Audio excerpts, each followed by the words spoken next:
Dans ce nouvel épisode du podcast, j'ai le plaisir de recevoir Justplay. YouTuber aux 500 000 abonnés, il est aujourd'hui l'une des figures francophones les plus importantes dans la niche du speedrun et du storytelling autour du jeu vidéo. Avec lui, on va parler vision, technique et business dans la création de contenu. Bienvenue dans ce nouvel épisode de Creator Lab. Ah oui, juste une petite minute. Si vous connaissez Justplay, vous connaissez sûrement aussi Jules Gann. Eh bien, il sera mon invité dans le prochain épisode qui sortira dans 14 jours. Alors abonnez-vous pour ne pas le manquer. Je te jure, mets-toi à l'aise, t'es bien, tranquille. Ok. Non, mais là, moi, je suis très à l'aise. Et là, le micro, il est bien et tout? Ouais, là c'est bon, parfait. Ça tourne? Ouais. Trop bien. Bon, alors déjà, je pense que la grosse nouvelle du moment, c'est que t'as passé les 500 000 abonnés. Bien Oui. joué à toi. Il y a quelques jours, ouais. Qu'est-ce que ça fait et comment tu le vis et comment tu le vis avec Jules Gann? Parce que je crois que vous aviez un peu jeu de concurrence entre vous deux, de qui allait passer en premier les 500 000 et qui allait avoir le plus vite, peut-être le million plus d'abonnés en tout cas. Bah, comment je le vis? Bah, en vrai, je pensais vraiment que j'allais être super content. Et puis, quand je les ai eus, bah, je m'en fichais complètement. Après, c'est arrivé en plein milieu de la nuit. Genre, je me suis réveillé le matin, on m'a dit bravo. Je me suis même pas réveillé le matin, je me suis réveillé hyper tard ce jour-là. Genre, abusé. Genre à 15h, un truc comme ça. Donc, j'ai dû les passer vers, je sais même pas quand. Donc je l'ai pas trop vécu, tu sais, le passage, tu sais, quand t'as le décompte et tout là. Donc je l'ai pas vécu comme ça. Après, bah, en fait, c'était surtout le chemin d'avant que j'aimais bien, genre, tu sais, se dire, on grind jusqu'à l'objectif tous les jours. Mais une fois que je l'ai eu, franchement, c'était pas quelque chose d'exceptionnel. Pourtant, 500 000 personnes, c'est énorme. Faut se rendre compte quand même que, genre, dans une salle, genre, c'est pas possible déjà, mais genre, mettre 500 000 personnes côte à côte, c'est énorme. Je pense que t'as pas cet effet-là parce que, comme tu dis, tu les as fait petit à petit. Ouais, très lentement en fait. On n'a pas eu une explosion spécialement. C'était genre, juste on a continué. Je gagne à peu près le même nombre d'abonnés depuis genre plusieurs années. Et du coup, ça s'est fait limite tout seul en fait. Ouais. Et du coup, vous en avez parlé avec Julian de ça, de ce truc-là? Parce que, en fait, je sais pas si c'est très présent, mais moi, j'ai eu l'impression qu'en tout cas, lui, il en parlait dans certaines vidéos en mode, ouais, on va dépasser Julian, Justplay. Ouais, c'est vrai. Bah, c'est moi qui avais commencé déjà. Mais c'était à l'époque des 100 000 abonnés. Donc après, j'en avais plus trop parlé. Parce que déjà, il m'avait dépassé. Donc je vais pas dire on va le rattraper. Mais je sais pas. Non, on n'en a pas spécialement parlé. Parce que je sais même pas. Bah après, parce que ça arrivait cette semaine, hein, un truc comme ça. Et cette semaine, moi, j'étais à fond sur l'autre vidéo là qui sort pour la rentrée. Donc du coup, j'étais grave pas disponible. Et puis entre-temps, j'avais plein de trucs à gérer en fait. Donc j'étais pas trop sur Discord. Mais t'as quand même le temps de profiter de ta carrière YouTube, parce que si t'es à fond comme ça derrière tes vidéos, est-ce que tu vas Ouais, pas non. être, est-ce que tu vas pas arriver à un moment un jour où t'auras fait toute ta carrière, t'auras fait ton climax, et après tu vas être en mode, bah t'as tellement été tout le temps dans le rush que t'auras même pas profité de ce que t'avais construit. Je suis grave d'accord. Et c'est la question que je me suis posée. Parce que à peine on sort une vidéo, on pense déjà à la prochaine. Genre, on n'a même pas le temps de, tu sais, de savourer la sortie d'une vidéo. Et ça, c'est vrai que c'est un aspect que j'ai complètement perdu parce que je le faisais au début, genre la première ou les 2 premières années de ma chaîne YouTube. C'est en gros, je sortais une vidéo et je me disais, bah allez, les 4-5 premiers jours, je bosse pas du tout sur une autre vidéo et je kiffe parce que bah voilà, je peux me le permettre. Alors que maintenant, mais limite, la vidéo est pas sortie, que je pense déjà à la prochaine, on a déjà fait l'intro et tout. Et c'est vrai que c'est hyper dommage et j'aimerais vraiment pouvoir retrouver ça, mais je pense même pas que ce soit possible parce que bah en fait, il y a de plus en plus des deadlines courtes et imposées parce que bah, j'ai de plus en plus d'OP. Non, j'ai trop d'argent, je peux pas. Mais en vrai, bah maintenant j'ai des deadlines qui sont imposées par d'autres gens. Donc j'essaie de les respecter et puis voilà quoi. Si je dois upload souvent, je dois upload souvent. Puis de toute façon, je pense même les gens ils sont contents d'avoir plus souvent des vidéos. Mais c'est vrai que à titre personnel, bah, c'est un aspect que je trouve hyper dommage de passer directement à la suivante. Limite, j'ai l'impression d'être, sauf pour certaines vidéos où là je prends vraiment le temps. C'est vrai que je pense 80% des vidéos que je fais, je sais pas, c'est un peu les temps modernes de Charlie Chaplin, quoi. Ça enchaîne, ça enchaîne, ça enchaîne. Donc peut-être un jour, on ralentira le rythme, ou alors, je sais pas. Parce que je pense même pas que ce soit une affaire de recrutement pour pouvoir plus fluidifier la production. Parce que, en fait, il faut que je sois derrière chacune des étapes. Sinon, moi, je trouve que ça se voit direct si je suis pas derrière le script, l'intro. Enfin, je peux pas tout déléguer à 100%, c'est impossible, je suis obligé de relire. Et en plus, je suis très très chiant. Donc, je fais énormément de changements. Nous, en fait, quand on fait des vidéos, on fait toujours genre version 1, version 2, version 3. Enfin, jusqu'à version je sais même pas combien. Mais la différence entre la première version et la version finale, elle est genre immense à chaque fois. Pourtant, c'est toujours les mêmes personnes avec qui on bosse. Donc, on pourrait se dire, ouais, bah, ils vont commencer à avoir des habitudes. Mais en fait, vu que en parallèle de ça, oui, ils ont des habitudes, ils sont de plus en plus forts et du coup, ils savent de plus en plus bah, c'est quoi ma patte, par exemple, dans le script ou dans le montage ou même dans la miniature. Mais en parallèle, moi aussi, je veux progresser et du coup, j'amène toujours des choses nouvelles, que ce soit. des nouvelles exigences dans le script, dans le montage. Donc au final, ça fait que à chaque fois, on est obligé de faire 15 000 versions. Je suis obligé de regarder genre 5 fois la vidéo à chaque fois. Sur frame.io, mais tu connais? Ouais. Voilà, mec, les frame.io, j'en bouffe tout le temps, genre. Alors que Et, pourtant, et en plus, j'ai 2 chaînes et tout, c'est un temps calme.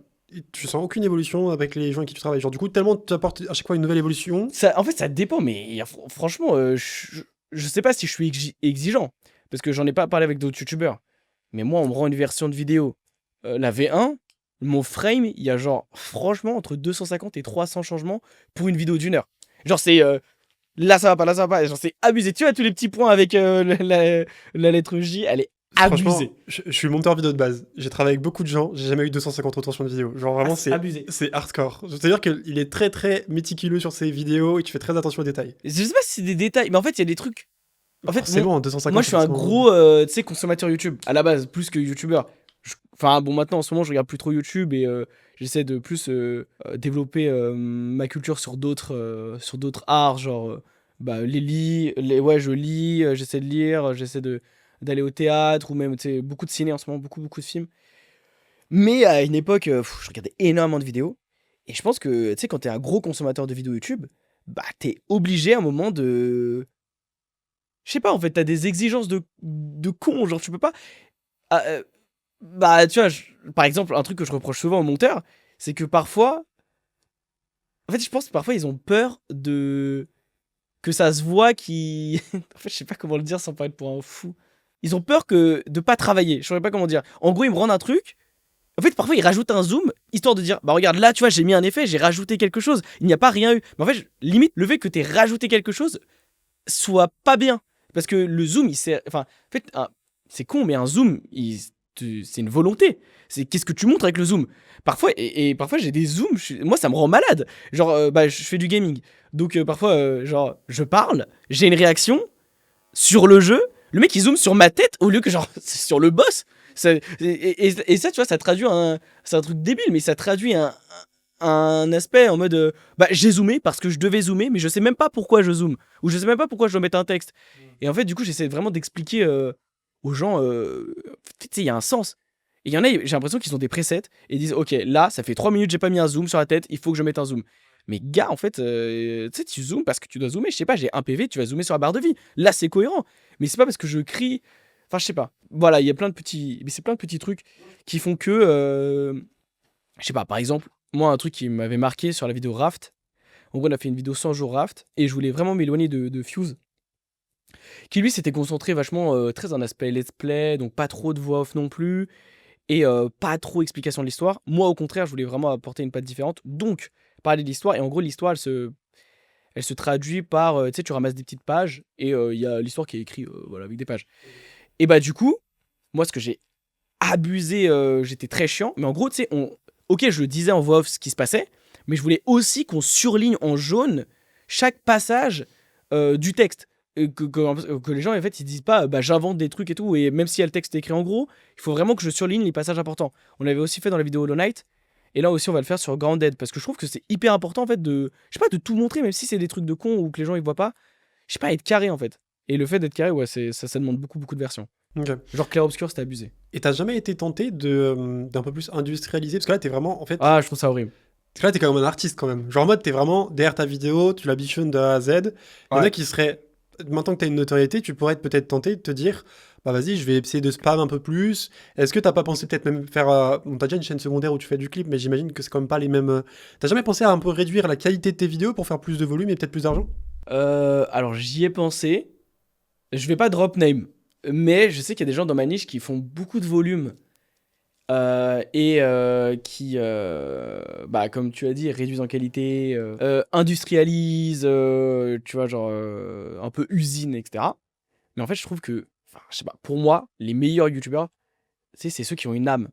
Genre, tu vois leur miniature ou tu vois leur titre ou même tu vois le montage, tu sais que c'est un banger. Genre, tu sais, tu la vois quand la vidéo elle sort, tu sais, t'es limite content, c'est un dimanche après-midi, t'es en novembre, il fait quoi? Il fait pas très chaud dehors et tout, tu te dis putain, je vais passer un putain de dimanche. Genre, fais le dub sur une vidéo, t'es trop content parce que tu sais déjà quel type de montage ça va être, quel type de musique, joueur du grenier aussi, tu vois beaucoup sa patte, même sur la chaîne du bazar, je trouve qu'il y a une grosse patte joueur du grenier et je trouve que eux, les youtubeurs avec une grosse patte, genre, tu sais, une âme. On appelle ça, quand j'étais pote avec Dylan Cujo, c'était un tweetos et tout, qui lui a beaucoup, beaucoup d'âme. Je sais pas si tu vois qui c'est. Et bah lui, il y a énormément d'âme dans ses montages. Genre, tu vois un montage de Dylan Cujo, c'est direct que c'est lui. Et bah c'était lui parce que avant que je sois youtubeur et tout, j'étais pote avec lui. Et quand je voulais reprendre YouTube, je lui montrais mes vidéos, il me disait mec, tes vidéos elles ont pas d'âme. Genre elles sont bien montées. Et genre, parce que j'étais monteur avant d'être youtubeur. Et il me disait mec, tes vidéos, franchement, c'est bien monté, mais elles ont pas d'âme. Et j'ai mis énormément de temps à, tu sais, tu tâtonnes et tout, tu vois ton style. Et en vrai, je pense que le mieux pour une chaîne YouTube, pour qu'elle grandisse, c'est vraiment une âme, une patte. Et quitte à faire moins d'argent sur ouais, les premières années, je pense qu'à long terme, c'est quand même bien je sais pas, genre tu. Bon, même si. Bah après, ça me dérange pas, hein, c'est le jeu de YouTube, mais même s'il y a beaucoup de gens qui veulent voler ma patte et ma DA, hein, et ça inspire des gens, c'est le jeu, c'est ok. Mais je pense même pas que ce soit une bonne idée parce que bah, quand tu vois leur miniature, tu sais, tu te dis bah ouais, c'est un Josplay Eco Plus, entre grandes guillemets, sans manquer de respect. Je pense même pas que ça t'aide parce que justement, pour percer individuellement, en tout cas sur le long terme, et pas avoir une seule vidéo qui tape à 100 000 vues à un moment, puis après le reste, c'est genre 8 000. Pour moi, vraiment, pour bâtir quelque chose sur YouTube sur le long terme, il faut vraiment avoir sa patte, sa DA, et que, ok, parfois, tu sais, t'as peut-être des gens avec qui c'est similaire. Genre, je suis quand même pas mal similaire au début avec Jules Gann. Mais là, aujourd'hui, là, tout de suite, tu regardes la chaîne de Jules Gann et la mienne. Franchement, c'est pas la même DA. Chacun a trouvé son style, même son type de vidéo. Parce qu'avec Jules Gann, au début, on faisait pas mal la même chose. Genre Pokémon, Mario, Zelda. Et au final, aujourd'hui, je trouve que c'est même plus tant similaire que ça. Alors, c'est la même niche, challenge jeux vidéo.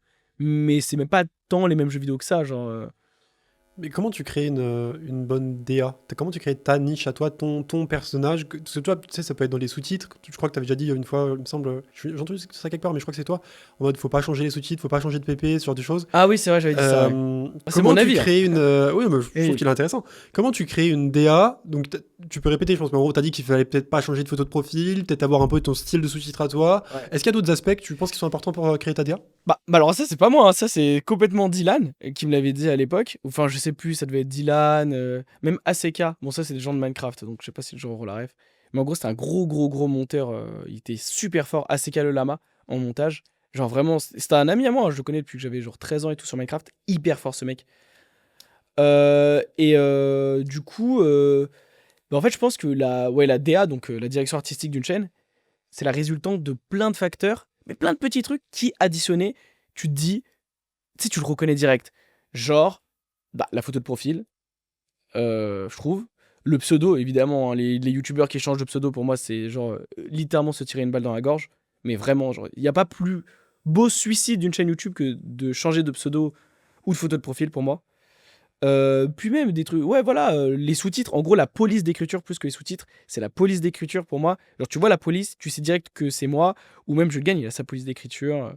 Et c'est pour ça d'ailleurs que quand je vois des gens qui reprennent la mienne, bon, moi je l'ai repris de Smolant, mais c'était un autre marché, donc c'est pas tant pareil que ça. Là, si tu reprends d'un français, c'est pas pareil que de reprendre d'un américain, je trouve, ou d'un espagnol, ou. Par exemple, je trouve que reprendre la police d'écriture, par exemple, de MrBeast, en fait, elle a tellement été reprise par tout le monde que bah, c'est pas original. Alors que Smolant, en vrai, pas beaucoup de gens le connaissaient au moment où j'ai commencé. Et là, je pense que même qu'il y a plein de gens qui voient la police d'écriture que j'utilise et ils se disent pas nécessairement ouais, c'est celle de Smolant que j'ai reprise. Donc, je sais pas, toi, tu peux te démarquer par la police. Par exemple, je sais qu'ACK, il avait une police d'écriture qui s'appelait Jimbo. D'ailleurs, que Coleman avait repris et Dylan que j'avais repris. Et quand j'avais commencé. Et d'ailleurs, c'est la police d'écriture de Wankill. Wankill aussi, ils utilisent Jimbo, je crois que c'est écrit. Jimbo. Donc moi j'avais hésité quand j'avais commencé la chaîne YouTube et tout. Je me dis putain, est-ce que j'utilise Jimbo? Tous mes potes ils l'avaient. En fait, je me suis dit bah non, il faut que je trouve la mienne parce que bah, c'est hyper important. Et même sinon, si t'as ta police d'écriture, et ben en fait, ce qu'ils faisaient entre eux, c'est que chacun avait. Il a stylisé. C'est-à-dire que par exemple, je crois qu'à ces cas, genre ils mettaient contour blanc et l'intérieur était très flashy. D'autres c'était contour noir et après il y avait une ombre portée. Enfin, en gros, même si c'est la même police d'écriture, tu peux la styliser pour te démarquer. Aussi les musiques. Voilà, donc là, il y avait les polices d'écriture et tout. Musique, il y a certaines musiques, bah, je sais pas comment dire en fait, c'est mon main theme. Genre, je sais pas si je peux mettre, mais tu sais, genre Oui Party, j'utilise beaucoup. Il y avait des musiques de Twilight Princess. En fait, tu utilises tout le temps les mêmes musiques au début des vidéos. Ouais. Et je sais pas, c'est une résultante de plein de trucs qui font que. Mais même Feldup, hein, franchement, il a ses propres musiques, tu sais direct que c'est une vidéo de Feldup. Après, c'est lui-même qui les fait. Non, puis même, genre, juste musique de Nintendo, c'est une niche, entre guillemets, c'est une DA aussi. Genre, en mode, ça Ouais, mais peut si être. tu utilises tout le temps la même, ça va. Par exemple, je sais qu'à un moment, Faro, tu sais, il utilisait beaucoup la musique de Wind Waker. Je crois que c'était Le Marchand avec Terry. Il l'utilisait tout le temps. Et je sais pas pourquoi j'associe cette musique à lui. Mais le problème que tu risques de rencontrer quand même, alors je sais pas comment tu te vois dans 10 ans, est-ce que tu te vois youtubeur, tout ça, mais si ton objectif c'est de rester youtubeur pendant très longtemps, bah ça va, mais si ton objectif c'est peut-être de déléguer de plus en plus et de peut-être aller faire grossir ta chaîne, d'aller faire des plus gros spots, peut-être changer de niche à long terme, comment tu vois ta vision à long terme? Est-ce que déjà tu as peut-être une envie d'aller vers l'IRL, vers d'autres concepts? Est-ce que, par exemple, je sais pas, des trucs à la con, mais ta photo de profil, si demain tu veux faire de l'IRL, bah, ça va peut-être plus coller, tu vois, genre, comment tu vois le futur? Est-ce que tu penses changer de niche un jour et comment tu comptes scale là-dedans? Alors, c'est une super question. J'en avais parlé en live. Et. Alors, je sais pas, peut-être que je vais divaguer sur un autre sujet. Mais tu sais, à chaque fois qu'on évoque l'évolution sur YouTube d'un youtubeur gaming, on évoque toujours le sujet est-ce que tu vas faire de l'IRL? Et moi, ce que j'avais répondu, c'est que pour moi, c'est pas. Comment dire? En fait, c'est deux droites parallèles, mais c'est pas en mode. Je saurais pas comment dire, mais c'est pas une courbe en mode là, et là, c'est là, à ce moment-là, de l'ascension où tu dois faire de l'IRL. En gros, c'est pas une évolution logique. C'est-à-dire qu'en fait, le jeu vidéo, c'est pas un sous-genre de vidéo YouTube et que si tu veux grandir, t'es obligé de passer à l'IRL. Je sais que Fuse pense ça, par exemple, parce qu'il a fait ça pour essayer de tenter de grandir encore et il disait même qu'il sentait avoir touché un plafond de verre, que ce soit avec Minecraft sur sa chaîne principale. Mais moi, je suis pas vraiment d'accord. Pour moi, je pense vraiment que tu peux avoir 10 millions d'abonnés en faisant des vidéos YouTube sur le jeu vidéo en France. Pourtant, quand tu regardes les plus gros, bah, ils ont pas 10 millions, et quand tu regardes ceux qui Mais sont parce qu'il y en vraiment a pas gros, beaucoup qui tryhardent. Je veux dire, je pense que, honnêtement, je pense que le. Après, Joueur du Grenier, tu vois, il a 40 ans, mais Joueur du Grenier, il tryharderait les vidéos. Je pense banal il pourrait avoir 10 millions d'abonnés. Mais banal. Juste, voilà, il a un enfant, je pense qu'il y a il 10 millions de stream. personnes qui regarderaient son Ah, mais contenu à lui. largement. Largement. Bah, en fait, je sais pas, mais en fait, le jeu vidéo, déjà, il faut se dire que le jeu vidéo, c'est le bien culturel, je crois, le plus consommé devant le cinéma, devant. Je crois que c'est pas le bien culturel le plus consommé en France. Et je crois que c'est ça. Après, peut-être, bon, sans compter la musique. Et encore, parce que pour moi, bah, il y a la musique dans le jeu vidéo, donc c'est pas. Mais ouais, non, je crois déjà sur YouTube, je crois que. Bah, il y a la musique, mais je sais pas si on compte les clips musicaux. En tout cas, je sais enfin, je sais pas. Regarde l'ascension d'Ego, par exemple. Ego, c'était du jeu vidéo. Et il faisait beaucoup plus de vues sur les jeux vidéo. Ah, mais Ego, je pense qu'il pouvait banal s'il continuait à taper 10 millions de vues. Après, je pense qu'il a intéressé des gens qui étaient même pas intéressés par le jeu vidéo aussi, tu vois. Ouais, bah oui, mais c'est ça qui est bien fait. Justement, je trouve que le jeu vidéo peut transcender des gens qui ne sont pas intéressés par le jeu vidéo. Et justement, c'est ça le but, je pense, à long terme sur ma chaîne principale, en tout cas. Ce serait de montrer aux gens que le jeu vidéo, c'est plus que ça. Je l'ai un peu montré avec Clair Obscur. Et il y a plein de gens et tout qui m'ont envoyé des messages privés. Et même, en fait, généralement, quand je fais des vidéos hors, tu sais, Nintendo, je l'envoie à des potes IRL, des filles, c'est possible, mais qui sont pas du tout dans YouTube, tout ça. Genre vraiment, qui n'ont rien à voir. Mais je leur dis, bah, tu sais, pendant que, je sais pas, tu révises, tu veux mettre à côté, ou alors que, je sais pas, tu fais tes ongles, ou je sais pas, des trucs de compte à skincare ou quoi, tu mets ma vidéo, et comme ça, en fait, j'ai un œil de quelqu'un qui n'est pas du tout dans le jeu vidéo. Et est-ce que t'as aimé, toi qui, voilà, n'y connais rien du tout, à part, je sais pas, Animal Crossing ou Professeur Layton, et c'est quoi ton avis? Et honnêtement, j'ai toujours des bons retours. C'est juste parfois des appréhensions. Mais je sais que plein de gens qui ne jouent pas du tout aux jeux vidéo ont kiffé Clair Obscur. Ils avaient aussi kiffé le jeu Spider-Man. J'avais fait une vidéo en fait où je finissais tous les, tu sais, les Spider-Man sur Play à 100%. Et je m'étais vachement concentré sur l'aspect narratif. Donc je laissais les cinématiques, etc. Et il y a plein de gens, ils m'ont dit putain, bah, j'allais jamais faire les jeux parce que bah, c'était des exclus Play. Donc t'étais obligé d'avoir une Play. Et j'allais pas acheter une Play pour un jeu, ils me disaient. Mais là, c'est cool parce que j'ai pu savoir toute l'histoire en une vidéo de 1h30. Et je pense vraiment qu'il y a plein de gens qui sont curieux vis-à-vis du médium du jeu vidéo, mais juste, bah, soit par manque de temps, de budget ou autre, bah, ils s'y intéressent pas. Moi, je pense vraiment que tu peux faire vraiment beaucoup, beaucoup de vues. Par exemple, Feldup, alors je parle pas pour lui, mais il avait annoncé dans son onglet communauté qu'il voulait peut-être faire une vidéo sur l'histoire de Five Nights at Freddy's, mais moi, je pense banal que ce sera la vidéo, elle fera 10 millions de vues, hein. Et pourtant, c'est du jeu vidéo. Mais, je sais pas, je me dis Feldup, plus une vidéo de 2 heures, plus Five Nights at Freddy's, plus s'il sort ça, tu sais, parce qu'il y a le 2 qui sort en décembre. Moi, je pense. Enfin, après 10 millions, peut-être une fois. Ben, je sais que Furious Jumper, il a pas fait genre 10 millions de vues sur sa vidéo Arc là. Mais ça, c'est ça le problème. C'est parce qu'en fait, il y a cet a priori là. Et je pense vraiment qu'on peut l'ouvrir petit à petit. Genre Clair Obscur. Je pense que la moyenne d'âge sur ma vidéo Clair Obscur, elle doit être hyper élevée. Mais tu vois, le truc, c'est que Pour moi, c'est pas le jeu vidéo qui fait que tu fais des vues, c'est le storytelling et comment tu as amené la vidéo. Oui, mais justement, ça veut dire. Oui, exactement. Mais je pense que pour faire passer le jeu vidéo dans un autre cap sur YouTube, il faut justement plus travailler ses vidéos, ramener le storytelling, ramener des miniatures, pour que comme ça, des gens qui n'étaient pas intéressés de base, genre je pense, mais le. Enfin, après, tu vois, je me lance pas des fleurs, mais je pense le nombre de gens qui s'intéressaient pas du tout à Elden Ring ou Dark Souls et qui, via mes vidéos, se sont mis là-dedans, ça doit se compter en genre centaines, voire milliers de personnes. Est-ce que c'est un peu une quête personnelle de ramener des gens dans le jeu vidéo? Bah, en fait, je sais que quand j'étais petit, tu sais, on nous. Enfin, bon, après, voilà, je suis pas si vieux que ça, hein, j'ai 23 ans, mais je sais qu'on nous voyait un peu comme des singes. Parce qu'en mode. Bah, il y avait. Voilà, on dit jeux vidéo, tu pensais à quoi? Minecraft, GTA, Fortnite. Bon, Fortnite, c'était. Fortnite, j'étais au lycée, donc pas vraiment Fortnite. Ouais, voilà, plus Call of, Black Ops 2 quand j'étais en 6ème. Alors que, bah, quand j'étais petit, oui, je jouais à ça. Parce que pour moi, il n'y a pas de sous-genre de jeux vidéo et tout. Les jeux multi ne sont pas des sous-jeux. C'est comme d'ailleurs dans le cinéma. Pour moi, les films d'animation ne sont pas un sous-genre. C'est des films, quoi. Euh, et. Mais en fait, ok, je jouais à ces jeux multi, mais quand j'étais petit aussi, j'avais joué à des masterclass. Quand j'étais petit, j'avais pu faire Batman Arkham Asylum. Incroyable, encore aujourd'hui, tu le fais. C'est exceptionnel ce jeu. Il a gagné le GOTY, il me semble. Bioshock, aussi gagné le GOTY, qui était sorti en 2007. Il y avait des grands jeux. Metro 2033, le premier. Donc il y avait quand même des jeux narratifs solo exceptionnels. Half-Life 2, que j'avais fait petit. Donc je pense que en fait, il y a un aspect narratif dans le jeu vidéo qui peut intéresser des gens. Peut-être qu'il y a des gens, en fait, je pense, qui sont juste intéressés parfois par le lore, juste l'histoire ou la mise en scène, mais qui n'auront jamais la force de mettre 10, 20, 30 heures dans un jeu. Et même, je pense aussi qu'il y a une niche genre horreur. Genre, je pense qu'il y a plein de gens, ils veulent savoir l'histoire de jeux d'horreur, mais ils ont genre juste trop peur pour y jouer. Genre Alien Isolation, Outlast, bon, Hello Neighbor, je pense pas que ça fasse si peur que ça, donc voilà, ou FNAF. Mais je sais qu'il y a des jeux. Ouais, je pense qu'il y a des gens, ils ont. Genre, le nombre de gens qui ont dû lancer genre Resident Evil 7, terrifiant le jeu, mais ils se sont dit, bah vas-y, j'arrête parce que là je suis en train de souffrir. Et pourquoi pas qu'ils vont regarder une vidéo YouTube qui, bah, d'un mec qui lui aussi rejoue l'histoire et voilà, ils peuvent découvrir le jeu. Ok, trop cool. Bon, c'est très cool, on s'écarte et tout, genre on est parti d'un sujet de base et on est allé plus loin que mes questions, c'est trop cool. Faut continuer comme ça. Mais je reviens du coup un peu sur mes questions. Est-ce que tu as déjà pensé à tout arrêter? Genre est-ce qu'un jour, dans ta carrière YouTube, quand tu as commencé, un jour, tu t'es dit, bah les gars, là, je peux plus, c'est pas possible, ou même toi dans ta tête, du coup, te dire, là c'est chaud, genre je peux plus, c'est... Bah, tout arrêter, tout arrêter. Genre en mode, ou alors grosse pause, ou alors vraiment grosse remise en question de YouTube et en mode t'es à la limite, Ah, quoi. genre en mode je suis pas fait pour ça, par Pas, exemple. pas nécessairement, genre peut-être en Juste mode fatigue. juste ça te fatigue, ça te fait pas plaisir, je suis pas fait pour ça, peu importe la raison, tu vois. Mais est-ce que t'as déjà eu une grosse remise en question sur YouTube, on va dire? Ouais. Mais c'était plus par rapport à l'aspect social, où en gros, bah, moi je reste très très très souvent chez moi pour pouvoir bah, faire les vidéos, tout ça et tout. Genre que ce soit jouer qui me prend un temps fou, parfois il faut apprendre des runs, tu sais, refaire en boucle et tout. Donc c'est parfois très très long.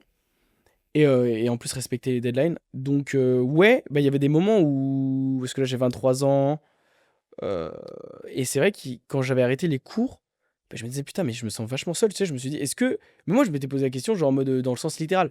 Genre est-ce que l'humanité est faite pour faire ce que je fais actuellement? Genre c'était trop lunaire en fait ce que je vivais. J'étais assis sur une chaise entre 8 et 10 heures par jour, je gagnais très bien ma vie et parfois je parlais à personne pendant bah tu sais genre dans la vraie vie 2, 3 semaines et genre je me demandais mais en fait est-ce que c'est ça tu sais le but de l'humanité c'est pas genre je sais pas d'être dehors voir le soleil faire du sport sociabiliser, c'est trop bizarre. Et le pire c'est que dans cette situation là c'est un peu une prison dorée parce que bah t'es tout seul 90% du temps, mais quand t'es avec des gens, c'est hyper bien vu socialement. On est en mode ah putain, t'es youtubeur, c'est trop stylé, oh t'as trop de la chance.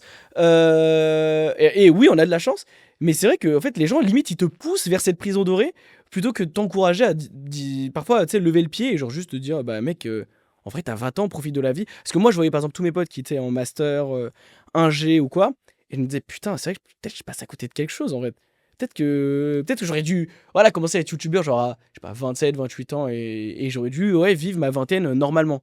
Genre j'ai jamais fait des soirées étudiantes, j'ai jamais je sais pas, ouais, j'ai pas eu d'amour c'est de mes 20 à maintenant ou quoi.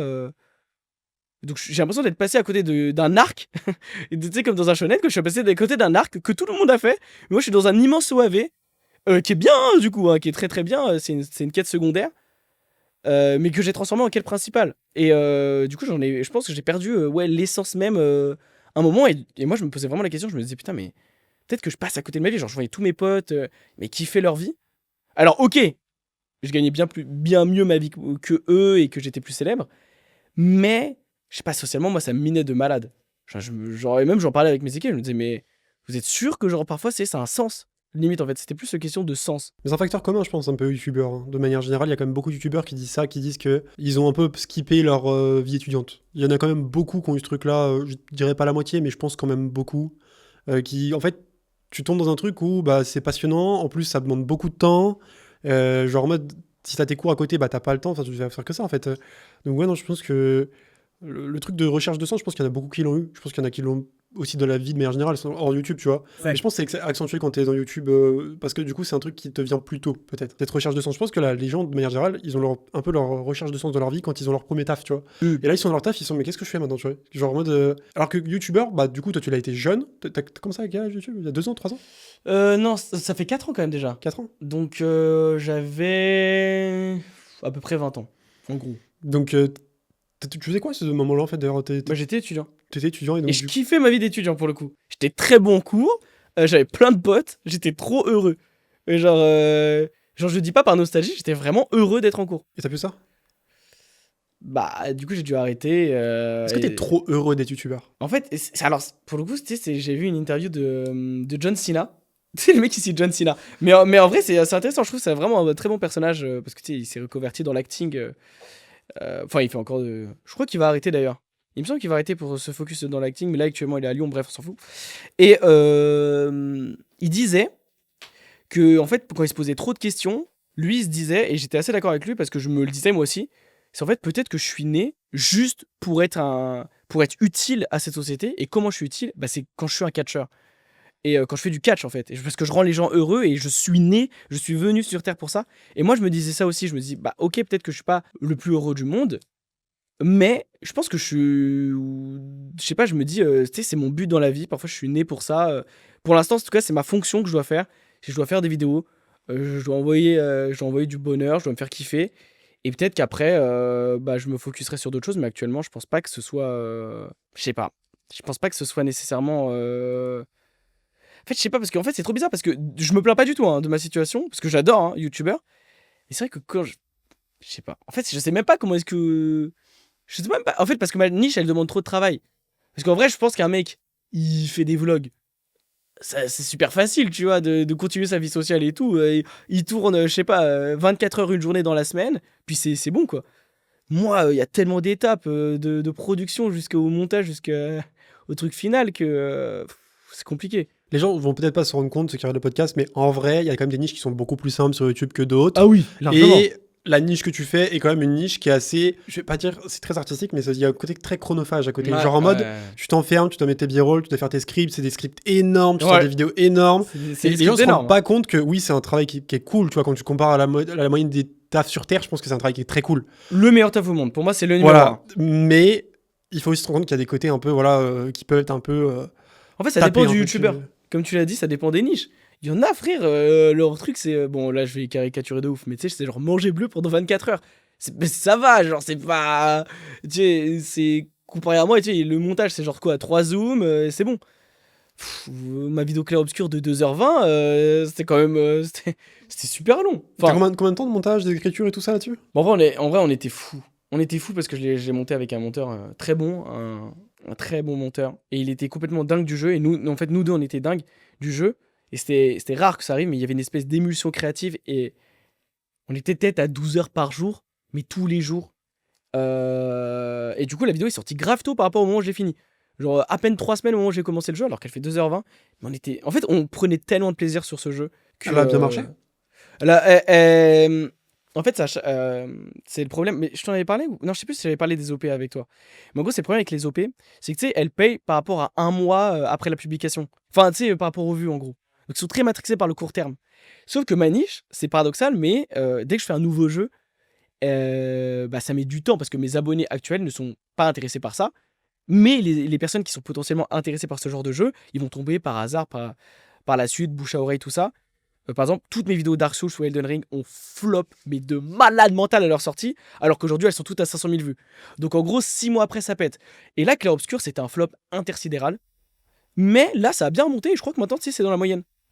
Au début, c'était. Bah, ils connaissent les termes, mais en gros, c'était classé 10 sur 10. Donc un énorme flop. Mais là, actuellement, ouais, ça doit être au milieu et puis je sais que ça va marcher. Comme le documentaire Hollow Knight, énorme flop.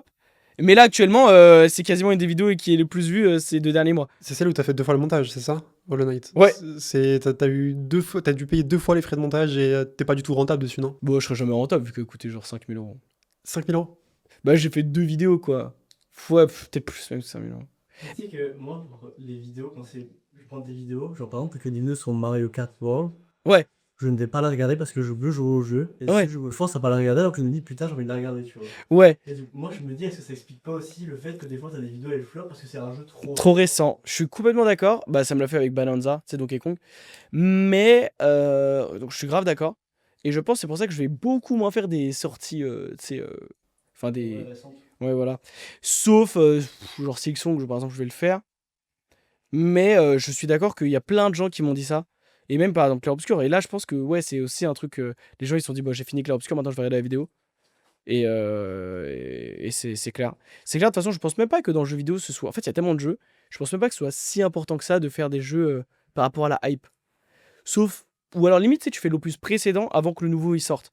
Genre comme ça, bah genre t'as le buzz de la hype du nouveau, mais tu spoil pas le nouveau. Il y a quand même des youtubeurs qui se servent sur les trends, tu vois, plus que les hype peut-être des jeux, mais les trends. Genre vraiment, je connais des youtubeurs, Ouais, mais ça doit commerce. être hyper stressant parce que en plus, tu vois, pour le coup, tu me parlais de, tu sais, le stress, nanana. Bah, je me dis, eux, pour le long terme, c'est chaud. Ils ont que dans le court terme s'ils sont que sur les nouvelles actualités. Après, au bout d'un moment, ils se sont tu vois, ils se sont construits une image comme ça, tu vois, mais en tout cas, au Ouais, début. mais du coup, ils c'est sont- horrible parce que s'il n'y a pas d'actu, il n'y a pas de contenu. Ouais, c'est sûr. Bah, c'est vrai que du coup, moi, le mec auquel je pense, il sort moins de vidéos quand il y a moins de contenu, quoi. Il Ah, c'est chaud. fait moins de stats. Ouais, mais du coup, imaginons, il y a par contre, par il fait des stats de fou quand il y a des vidéos, tu vois. Ah, ok. Genre, ça compense. C'est des vidéos à 800 000 vues, tu vois. Ouais. Et tout le temps, genre, c'est minimum. Ok. 800 000, des fois, il fait plus. Donc, mais ok. Dans le podcast, même avec la streameuse, du coup, que j'ai trouvé très intéressant, tu parles du fait que pour les youtubeurs débutants, c'est intéressant de faire beaucoup de volume au début. Ouais, Euh, c'est possible. Pourquoi, toi, à ton échelle, tu fais pas de volume, du coup? C'est quoi la différence entre un Josplay et un mec qui va commencer? Pourquoi le mec qui est débutant, il va pas faire comme Josplay? Alors, c'est une bonne question. Beaucoup de volume, mais déjà, ça dépend ce que j'entendais par beaucoup de volume. C'était en gros, quoi, 2 vidéos par mois? Pour moi, Dans ma niche? pour moi, un beaucoup de volume sur YouTube, c'est genre 2 vidéos par semaine? une vidéo, 2 par semaine. Tu vois, pour moi, toi, Ouais. t'es pas en beaucoup de volume. Bah t'es en alors, au moyen. début, quand tu commences, peut-être, tu peux commencer. Oui, en gros, il faut faire beaucoup de volume pour accumuler de l'expérience et savoir ce que tu veux faire, développer sa patte, développer son montage. C'est en accumulant des productions que tu vas développer ta patte. Donc, au bout de 100 vidéos, tu sauras beaucoup plus qui t'es, quel montage tu veux faire, quelle niche tu veux développer que les 10 premières. Donc, c'est pour ça que je pense que le volume, c'est intéressant pour un petit YouTuber. Mais quand t'es installé, là, vaut mieux envoyer un banger plutôt que spammer pour de toute façon, enfin tu sais, tu la connais déjà ta patte. Donc il faut mieux ouais, pour moi travailler sur le long terme mais c'est en fait il faut pour faire une image, il faut genre des fondations solides, mais genre vraiment solides avec plein de vidéos comme ça quand le mec il te découvre, bah t'as plein de vidéos à rattraper quand t'es un petit youtubeur et après tu pourras sortir une vidéo de temps en temps c'est pas grave mais en fait il faut qu'il y ait du pour moi quand tu sais enfin je sais pas comment les gens s'abonnent à une chaîne YouTube mais moi je vois une vidéo de fou. Après, je vais sur sa chaîne, et s'il y a plein d'autres vidéos, je suis trop content et je regarde tout et je m'abonne. Mais si, par exemple, c'est un mec, sa deuxième vidéo, elle fait 500 000 vues, puis après, tu regardes sa chaîne, la première vidéo, c'est genre présentation de la chaîne, bah t'as trop le seum. Du coup, je vais peut-être pas m'abonner. Donc c'est pour ça que je pense qu'un petit YouTuber qui commence, il doit vraiment bombarder de ouf, avoir en fait du stock, limite pour que les nouveaux arrivants, et comme ça, au pire, toutes les anciennes vidéos vont péter, si elles étaient de bonne qualité. Mais elles seront forcément de moins bonne qualité parce que de toute façon, t'as pas la DA, t'as pas de thune, donc le montage il doit pas être exceptionnel. T'as pas de DA, donc les miniatures doivent être pas ouf. Donc prendre l'expérience et faire du stock. Toi, t'as déjà, dans cette quête, du coup, de t'améliorer, est-ce que t'as déjà eu des vidéos dont t'étais vraiment pas fier? Ah Genre, ouais. est-ce que t'as eu une vidéo là en tête un peu, tu te dis, ah, celle-là, je l'ai sortie, mais. Bah, de toute façon, je les mets en privé, moi. Quand elles sont pas Elles sont bien, privées Enfin, je les mets en privé. Attends, je vais regarder. Mais je crois qu'elles sont privées. Bah, en fait, il y a des vidéos où carrément, je te le dis, je veux remake. J'ai une vidéo, j'ai plein de vidéos où je me dis, est-ce que ça vaut le coup de remake ou pas? Est-ce que j'ai le droit? Parce que je me dis, bah. Parfois, tu sais, c'est des vidéos qui sont aimées en plus, hein. Mais je me dis, ouais, faire un petit remake, ce serait cool. Bah après, là, ça fait quelques temps que je tryhard vraiment les vidéos et du coup, elles sont toutes très cool. Donc, peut-être pas nécessairement cette année. Bah, par exemple, j'ai survécu 100 jours sur Dredge, voici ce qui s'est passé. Je trouve la vidéo trop trop bien. Mais il y avait déjà un autre youtubeur qui avait fait le 100 jours sur Dredge. Et en fait, j'étais trop con, mais j'aurais dû faire directement le 100%. Parce que c'est quasiment la même chose. Genre, c'est genre quoi, 5 heures de plus. Et là, j'étais trop con. Ça aurait rajouté rien en termes de travail et j'aurais pu le faire. Je sais pas, il y a plein de trucs comme ça où je me dis, putain, mais C'est je plus suis des trop trucs où bête. tu te considères pas assez différent par rapport au marché plus que la vidéo en elle-même, non? Bah ouais, mais parfois il y avait des vidéos qui étaient pas ouf. Je regarde, mais je sais qu'il y a des vidéos que j'ai mis en privé en mode. Après, c'était. Tu vois, là, je suis en train de remonter, c'était vraiment mes débuts de YouTube. Enfin, mes débuts. Parce que sinon, quand c'est trop nul, généralement, je les sors pas. Du coup, la question peut-être inverse, c'est quoi la vidéo dont t'es le plus fier? Ah, Hollow la vidéo Knight? dont je suis le plus fier, ça doit être. Bah, en fait, ça dépend, tu sais, du genre. Genre, c'est-à-dire, dans le genre, je joue au jeu. Genre, je fais un gameplay. C'est Clair Obscur. Parce que je joue et tu sais, c'est un espèce de. Ouais, le 100%, il était exceptionnel, la vidéo, elle est exceptionnelle. Et en termes de vidéo, sinon docu, bah ouais, ça doit être Hollow Knight actuellement. Mais je pense que je ferais mieux sur Sixon avec l'expérience de la première vidéo. Si il y avait une personne sur toute ta carrière YouTube que tu devais choisir qui pourrait être... Enfin, je vais reformuler ma question parce que c'est très mal formulé. Quelle est la personne la plus marquante de ta carrière YouTube qui t'a le plus apporté, que ce soit une personne que tu connaisses ou que tu ne connaisses pas? Et qu'est-ce qu'elle t'a apporté? Quelles ont été les leçons qu'elle t'a apportées? Bah en vrai, tu sais, je peux répondre aux deux, genre que j'ai rencontré et que j'ai pas rencontré. Forcément, c'est un mec de YouTube, on est d'accord. Non, ça peut être n'importe qui t'a apporté le plus sur YouTube, mais pas nécessairement quelqu'un de YouTube. Ok. Bah moi, mes principales inspirations qui sont des YouTubeurs qui vraiment, tu sais, quand j'étais jeune, m'ont marqué de ouf. Bah, il y avait Bob Lennon. Je trouve en termes de personnalité, de divertissement, c'était vraiment du très très haut niveau. Je me disais, mais comment c'est possible, tu vois, d'être aussi fort, aussi divertissant. En youtubeur drôle, en termes d'humour, je trouvais que MrBboy45 était extrêmement drôle. D'ailleurs, je trouve qu'il est toujours drôle. Il fait encore des vidéos?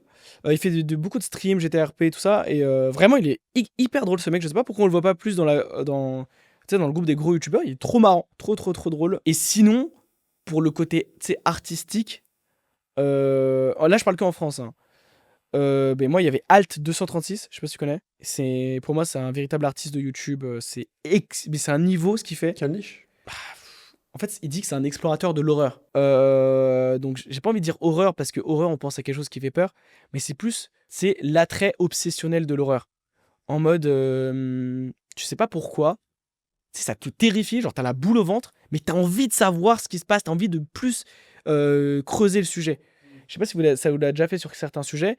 Et bah, en gros, du coup, il avait fait une vidéo sur Berserk qui est excellente, une vidéo sur BioShock qui est excellente, une vidéo sur Dark Souls qui est excellente, il a fait une vidéo sur Elden Ring qui est excellente, il a fait une vidéo sur les SCP. Tu sais, c'est des trucs un peu mystérieux, et t'es obligé de deep comme un archéologue de l'horreur pour comprendre. Il avait aussi fait une excellente vidéo sur le livre La Maison des Millefeuilles. Je sais pas si tu connais. C'est un des plus grands livres de la littérature moderne. Je sais même pas si on peut considérer ça comme de la littérature moderne, mais en gros, c'est un livre énigmatique en labyrinthe.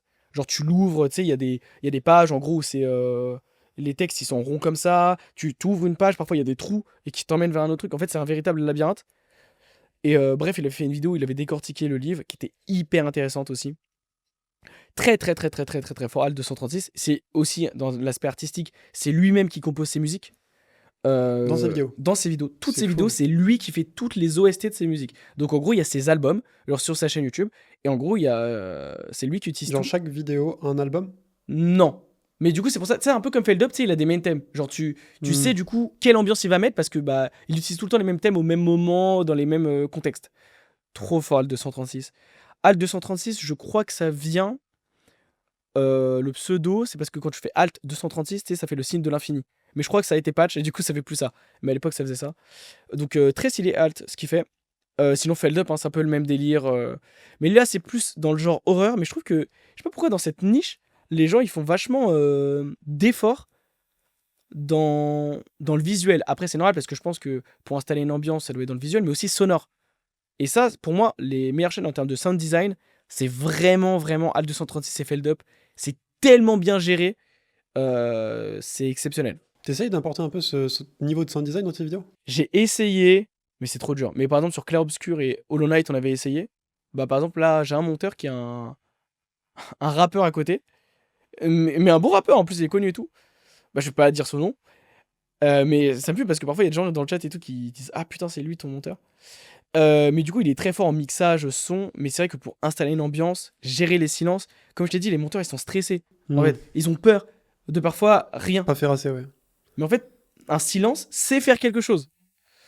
Donc c'est quelque chose que j'essaie d'amener petit à petit, mais en même temps vu qu'on est tout le temps dans le rush des prochaines vidéos, on a du mal à progresser. Parce que, encore une fois, je suis pas en concurrence ou quoi, mais c'est vrai que quand je vois des gens qui, et c'est tout à leur honneur, mais qui branlent des youtubeurs qui sortent une vidéo tous les 6 mois, en mode putain il est tellement plus fort que toi ou quoi, mais frère, si je mets 6 mois pour faire une vidéo, je te fais la vidéo du siècle.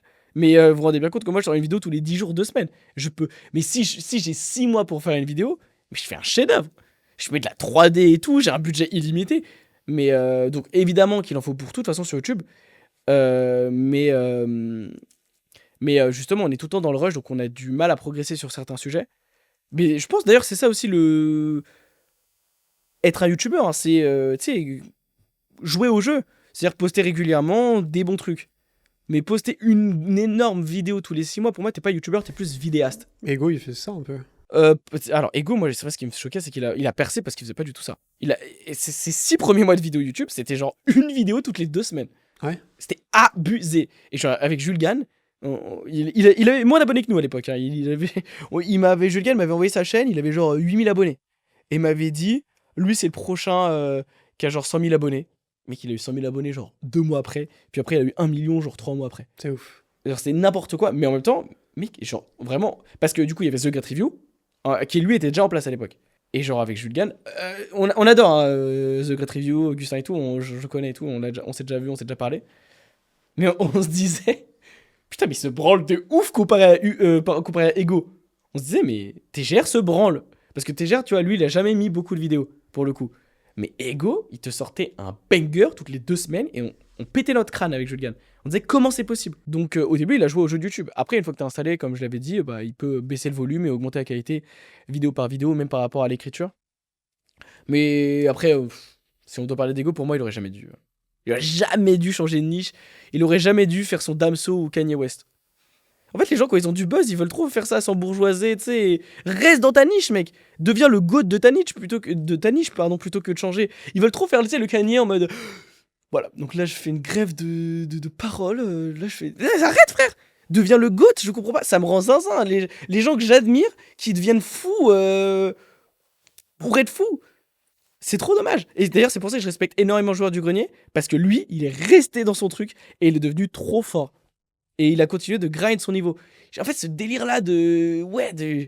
Je sais pas, en fait, le seul terme qui vient en tête, c'est d'être chelou. Mec, t'es le roi du monde et là, tu fais le.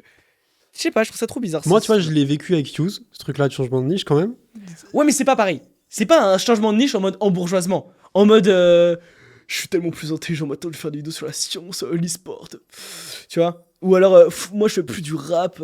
Maintenant, moi, je. Tu l'as senti, tu l'as vécu comme ça, toi Tu l'as vécu comme ça, là, toi parce que Ego Pour moi, Ego, je sais pas, j'ai l'impression que les storytellers, maintenant, ils se branlent sur eux-mêmes un peu. Ils ont un... Bah, de toute façon, ça lance sous mais ils ont un ego surdimensionné. Ils se prennent pour je sais pas qui. Et ouais, voilà, et ils disent, putain, regardez comment je suis fort. Moi, je vais faire une vidéo sur un musée, puis ça va faire 1 million de vues. Mec, fais une vidéo sur les Worlds d'Apex, gentiment, et on sera très content, en fait. Qui t'a envoyé? Parfois, tu sais, t'es en mode, qui t'a envoyé? Ou alors, peut-être que pour eux, c'est un autre challenge. Mais je trouve ça trop dommage. Tu penses pas que juste ils peuvent être peut-être bon, Ego c'est quand même différent parce que c'est nouveau. Il peut pas être lassé de sa niche, tu vois. Non, ouais, c'est vrai. Genre Ego, il a vu quoi? Ego reprend les vidéos gaming. il a fait 2 vidéos sur Faker, 3 sur Rocket League, 1 sur Fortnite, 1 sur Geometry Dash. Enfin, ça va, genre. Je sais pas si ces délires-là, je le trouve. Enfin, moi, pour moi, il aurait dû être. Je sais pas. Mais moi, vraiment, j'ai eu des flashbacks de Kanye et de Damso. Hein.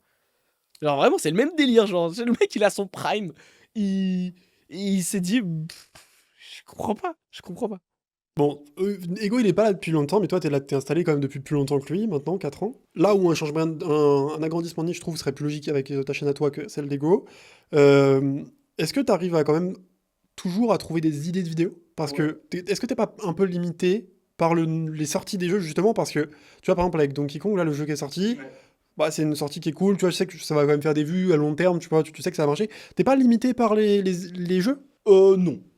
T'arrives toujours à trouver des idées Ouais. Bah, en fait, j'ai plus d'idées que de temps. Moi j'ai une liste, j'ai genre un bloc-notes avec genre peut-être 300 idées de vidéos d'avance.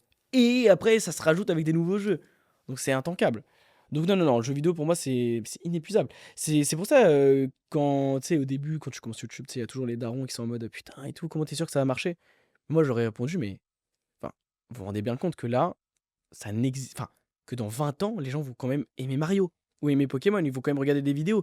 Je veux dire, je les regardais quand j'étais en 6ème, là on est en 2025 et tout le monde va regarder. Encore quand il y a des trends par rapport, tu sais, à des trucs IRL, ça je sais pas. Tu vois, est-ce que cache-cache en 24 heures dans 10 ans ça a marché? Je sais pas.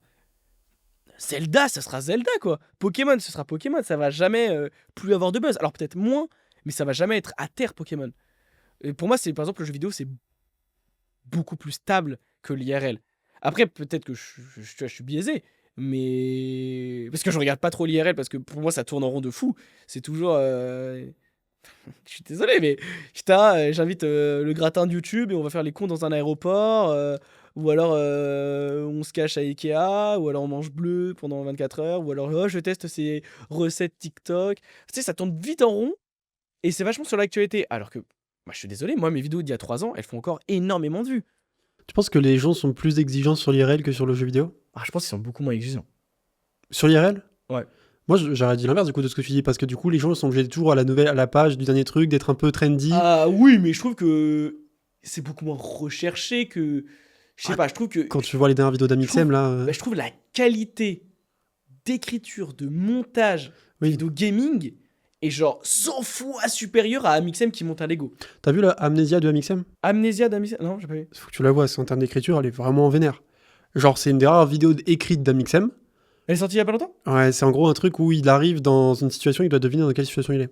Donc en fait, tu vois, par exemple, Amixem va être drop dans une pièce avec des gens, avec un décor et des acteurs, et il doit deviner dans quelle situation il est. Donc je sais pas, ça peut être, est-ce que tu es à la fin d'un mariage, des gens sont morts et tout comme ça, tu vois. C'est vraiment, je t'invite à la regarder parce qu'en termes d'écriture, tu vois qu'il essaie toujours de se renouveler, de trouver des nouveaux trucs, et je trouve que il est très fort et que là, il est en train d'apporter un truc un peu d'écriture dans ses vidéos et tout, en plus du côté divertissement. Moi, je trouve que c'est quand même... Ok, bon, si tu prends un Squeezie, des trucs comme ça, en vrai, les vidéos, il n'y a pas un énorme truc d'écriture. Enfin, en général, c'est pas aussi travaillé qu'on est d'accord qu'une vidéo de storytelling. Mais si tu compares gaming, vraiment gaming, et pas gaming storytelling, de Tanish, donc, et genre divertissement, je trouve que en termes d'exigence, une vidéo de divertissement est plus compliquée. Peut-être en termes de. Alors, en termes de budget, mais je trouve en termes de. Je sais pas en fait. Parce En que fait, toi, pour tu moi- fais des vidéos compliquées, mais t'as des Pour moi, tu vois, youtubeurs. on en revient, mais pour moi, c'est l'âme. Je vois pas la différence. Je suis désolé, putain, je vais drop name. Ok, mais je vais donner tellement de noms que il y aura plus de problème. Mais je vois pas la différence entre une vidéo de Joyka, de Mastu, de Michou, Inoxtyle. Non, peut-être pas Inoxtyle parce que c'est bon, mais les Michou, des trucs comme ça. Mais alors pourquoi il marche Genre, je vois les miniatures, je ne sais même pas parfois on est sur quelle chaîne. Peut-être que il y a la personne en premier plan, tu sais, tu devines c'est qui, on est sur la chaîne de qui. Mais ça n'a tellement plus cette âme. Je suis désolé, moi, on voit ma miniature, on sait que c'est ma vidéo, quoi. Et carrément, il y a des gens qui m'envoient des miniatures de petits youtubeurs, ils me disent putain, j'ai cru que c'était ta vidéo. Tellement que j'ai une patte. Même pareil pour, je pense, Jules Gann, Feldup, je sais pas. Pour moi, c'est ça. Après, je pense que tu peux être un youtubeur IRL avec une patte. Par exemple, MrBeast a une patte. Tu sais direct que c'est une vidéo de MrBeast. Oui, mais il en est qu'ils font des vues quand même, donc c'est que ça plaît et que, d'accord, ok, c'est sur la longévité, c'est peut-être moins bien, mais quand tu regardes Squeezie, il est là depuis super longtemps. Non, mais oui, je suis d'accord. Après, moi, je dis pas que c'est nul, hein. Mais je pense que s'il tryharderait plus, il ferait beaucoup plus de vues qu'actuellement. En mode, s'il travaillait plus ses vidéos. Ouais. Ok. Mais pas forcément la vidéo en elle-même, mais par exemple, je sais pas que ce soit dans le miniature, titre, concept. Je pense que s'il y avait quelqu'un derrière de compétent, parce que tu sais, c'est toujours ce que les gens ils me disent ouais, ok, tu dis par exemple que les miniatures de lui sont nulles, mais il a fait 3 millions de vues. Je dis bah ok, bah il aurait fait une bonne miniature, la vidéo aurait fait 5. Donc, ok, tu vois, ok, parfois tu peux regarder la vidéo de 3 millions de vues, tu dis ouais, bah c'est très bien. Sauf que tu pourrais la rendre beaucoup, beaucoup mieux juste avec une autre miniature ou un autre titre. Ok. C'est des petits changements, je trouve, qui font que en additionnant, ça fait un gros truc. Ok. N'hésite pas à boire si t'as soif. Hein. Non, là, T'as la bouteille. Non, ça, je peux donner une anecdote. Vas-y. Avant le tournage, j'ai bu une bouteille de lait avec le café et le lait hydrate plus que l'eau. Donc là, je suis très hydraté. Ok, très bien. Bah, Voilà, je sais parfait. pas si vous le saviez, le lait hydrate plus que l'eau. La light hydratus que l'eau. On retiendra ça, ça sera un clip. Non, mais c'est vrai. Le lait hydrate plus que l'eau. Les Il y a astuces, plus de minéraux. les astuces nutrition de Just Play. Ah, j'avais une question qui m'est venue. Mince. Attends, je vais quand même boire. Vas-y, vas-y, vas-y. Comme vas-y. ça, tu vois. Oh non, le lait. J'ai ma question écrite, mais j'en avais une qui m'était venue, merde. Bah tant pis, on va passer sur les questions écrites. Hein. Est-ce qu'il y a, si t'avais budget infini, là Ouais. genre, budget infini, temps infini, vraiment, la vidéo de tes rêves, ce serait quoi? La question m'est revenue, je te le dis après. Ok. Tu veux. Je au vais, pire, je vais- attends, je vais- je attends. vais noter, je vais noter. Ah, tu vas noter Vas-y, dis ton Ouais. truc, je vais noter ma question. Budget infini, temps infini, quelle vidéo je ferais Temps infini. C'est-à-dire que je peux m'entraîner et tout. Putain, mais en fait, le truc, c'est que maintenant, je suis fatigué et que j'ai plus trop envie de m'entraîner pour faire des défis durs. Bah, sinon, la God Run, où en gros, je finis genre. Genre là, t'as budget infini, c'est ta God Run. Genre vraiment, tu peux envoyer quelqu'un dans l'espace, tu fais la God Run. Ouais, mais en fait, je trouve que c'est. Bah, en fait, t'imagines, genre, t'es le premier français à finir genre Elden Ring, Dark Souls 1, 2, 3, sans être touché. Genre, t'es tellement le GOAT. Mais tu pourrais être le premier On français. t'arrête dans la rue, t'es plus fort que CR7. T'es plus fort que. Non, mais en vrai, je sais pas. Là, je me dis, non, tu vois, je sais pas, ou alors une énorme vidéo storytelling. Genre sur des jeux qui me touchent. Genre Omori, je me dis, je pourrais faire une putain de vidéo sur Omori. C'est fou quand même, parce qu'on te donne de l'argent et temps infini et tu fais une God Run. Ou un truc en mode Un storytelling. documentaire, ouais. C'est fou. Bah, je sais pas, là, c'est des trucs que je me dis, putain, mais en fait, je pourrais tellement faire un chef-d'œuvre. Bah, tu sais, il y a Arte, tu connais la chaîne YouTube Arte, tu regardes? Et c'est exceptionnel ce qu'ils font. Arte, genre en mode de la télé. pas Ouais. mal. Et bah, Ouais. ils sont sur YouTube et ils ont une putain de chaîne YouTube. Et je me dis, putain, parfois leur niveau de documentaire. Bon, après, eux, ils ont le budget et argent illimité. Et, et c'est incroyable. Genre, ils ont fait un Arte Cinéma. Ils ont fait un documentaire sur. Putain, comment ça s'appelle l'acteur hyper connu qui est dans tous les films mafieux, dans Taxi. Et qui est aussi. Qui a vite fait une apparition, tu sais, dans Joker, qui se prend la balle dans la tête. Comment il s'appelle déjà? Ah, je m'y connais pas trop en acteur pour le coup, je pourrais pas t'aider, je regarde pas trop de Attendez, films. hein. si, quand je vais vous dire son nom, il est hyper connu. Attendez, quand je vais vous dire le nom, vous allez tout de suite savoir. Pas de film. J'ai Putain, vu je Star capte- Wars. Tu captes? Ah non, ok, c'est bon. Harry Ah Potter. oui, voilà, Robert De Niro. Ok, Et je en connais gros, deux c'était un noms. ouais, ok. énorme documentaire. Et quand j'ai vu ce docu sur Robert De Niro, je me suis dit, mais wesh, c'est sur YouTube là. Et je me suis dit, putain, ah ouais, là vraiment eux, ben, après ils ont énormément de budget parce que je pense que c'est par l'État. Je sais pas si c'est subventionné. Je pense qu'il y a une C'est- partie des Je pense que c'est subventionné par l'État, non? Il y a un mix, je pense qu'ils ont les pubs aussi, ils ont un mix des deux, je pense, non? Je sais pas, mais je sais que c'est une chaîne un peu genre. Tu vois, c'est. D'État, quoi. Ouais. Ouais, et donc du coup, bref, la qualité est exceptionnelle. Et vraiment, ça m'a choqué. Et je me suis dit, putain, il y a un délire où YouTube. En fait, il y a des gens qui ont encore mis un step. Genre, si Arte, parce que là, en gros, c'était Arte, donc la télé, qui s'est conformée au code de YouTube. C'était pas un documentaire télé qui est allé sur YouTube. Ils ont fait une vidéo YouTube avec le budget de télé. Et regardez la chaîne YouTube Arte, tout court, ou Arte Cinéma, vous allez être choqués. C'est pas des rediffs de ce qu'ils mettent à la télé, c'est vraiment des vidéos. Je pense que c'est un peu des deux. Ouais. Mais parfois, t'as des trucs, t'es choc barre. Mais après, tu vois, je sais pas, à la télé, il y a des formats de 40 minutes. Ouais. Oui, il y a un peu de tout sur la télé. Ah ouais? Ils font des formats de 3 minutes, t'as des formats de 20 minutes, des formats d'1 heure, t'as de tout. hein. Bah alors, peut-être que c'était sur la télé, mais je sais pas, parce que. À mon avis, il a dû être diffusé à la télé quand même, parce que si c'est sur le YouTube Arte. Après, peut-être qu'ils ont un truc en mode Attends, je vais maintenant. regarder. Je vais regarder parce qu'ils le mettent dans la description. Ouais, c'est possible. Arte Cinéma. Après, ça a pas fait énormément de vues. Enfin, si, c'était beaucoup plus que leur vue, tu sais, leur vue actuelle. Mais... Je pense qu'ils sont rentables. Non. Ouais, c'est Pour le fou coup, qu'ils- quand j'ai vu ça, je me suis dit. Peut-être qu'ils sont en genre- mode. Il y a 0% de chances qu'ils soient rentables. Après, peut-être qu'ils sont en mode genre long terme, tu vois, ils se disent, bah nous, dans le futur, on a envie d'être positionnés sur YouTube. Mais je sais pas. Non, parce qu'ils postent énormément. Peut-être t'as raison, peut-être qu'ils mettent des anciens trucs. Moi, sais je pense pas. qu'ils ont. Ils avaient fait un reportage sur la saga Alien. Oh, c'était exceptionnel. Exceptionnel. Bah, c'est leur vidéo la plus vue. Mais c'est en mode l'Alien. Storytel, c'est quoi? Je sais même pas. Je sais même pas comment t'expliquer. C'est un documentaire, je pense. Mais d'accord, mais dans le documentaire, il parle genre en mode behind the scene, comment ça a été fait, ou il parle genre de l'histoire de Alien? Genre en mode dans Alien? Ah non, il parle de la genèse du projet d'Alien. Donc, c'est-à-dire quand ils sont allés chercher Giger pour la création du monstre, Ridley Scott, le réalisateur, tout ça. Bon, après, Alien, c'est un de mes films préférés. Donc, mais putain, par contre, je suis choqué des vues. Genre, bah, il y a 500 000 vues pour genre 100 000 abonnés. Ok. Du coup, j'ai retrouvé la question que je voulais poser tout à l'heure. On a parlé beaucoup de storytelling. C'est un peu genre Trends 2024-2025 storytelling. C'est quand même genre les youtubeurs. Plus avant, non? Même pas? 2024 ouais seulement? C'est Ego- pas 2023, Ego- 2024? Bon, Ouais, ok. je- C'est quoi, d'après toi, j'ai posé la question tout à l'heure à Loan et il a pas eu la réponse, donc je te la pose aussi. Qu'est-ce qui pourrait être la prochaine trend, d'après toi? Un peu le nouveau Eldorado de YouTube de demain. Je pense qu'on est en plein dedans. Je pense que c'est le 100% et le platine de jeux vidéo. Genre.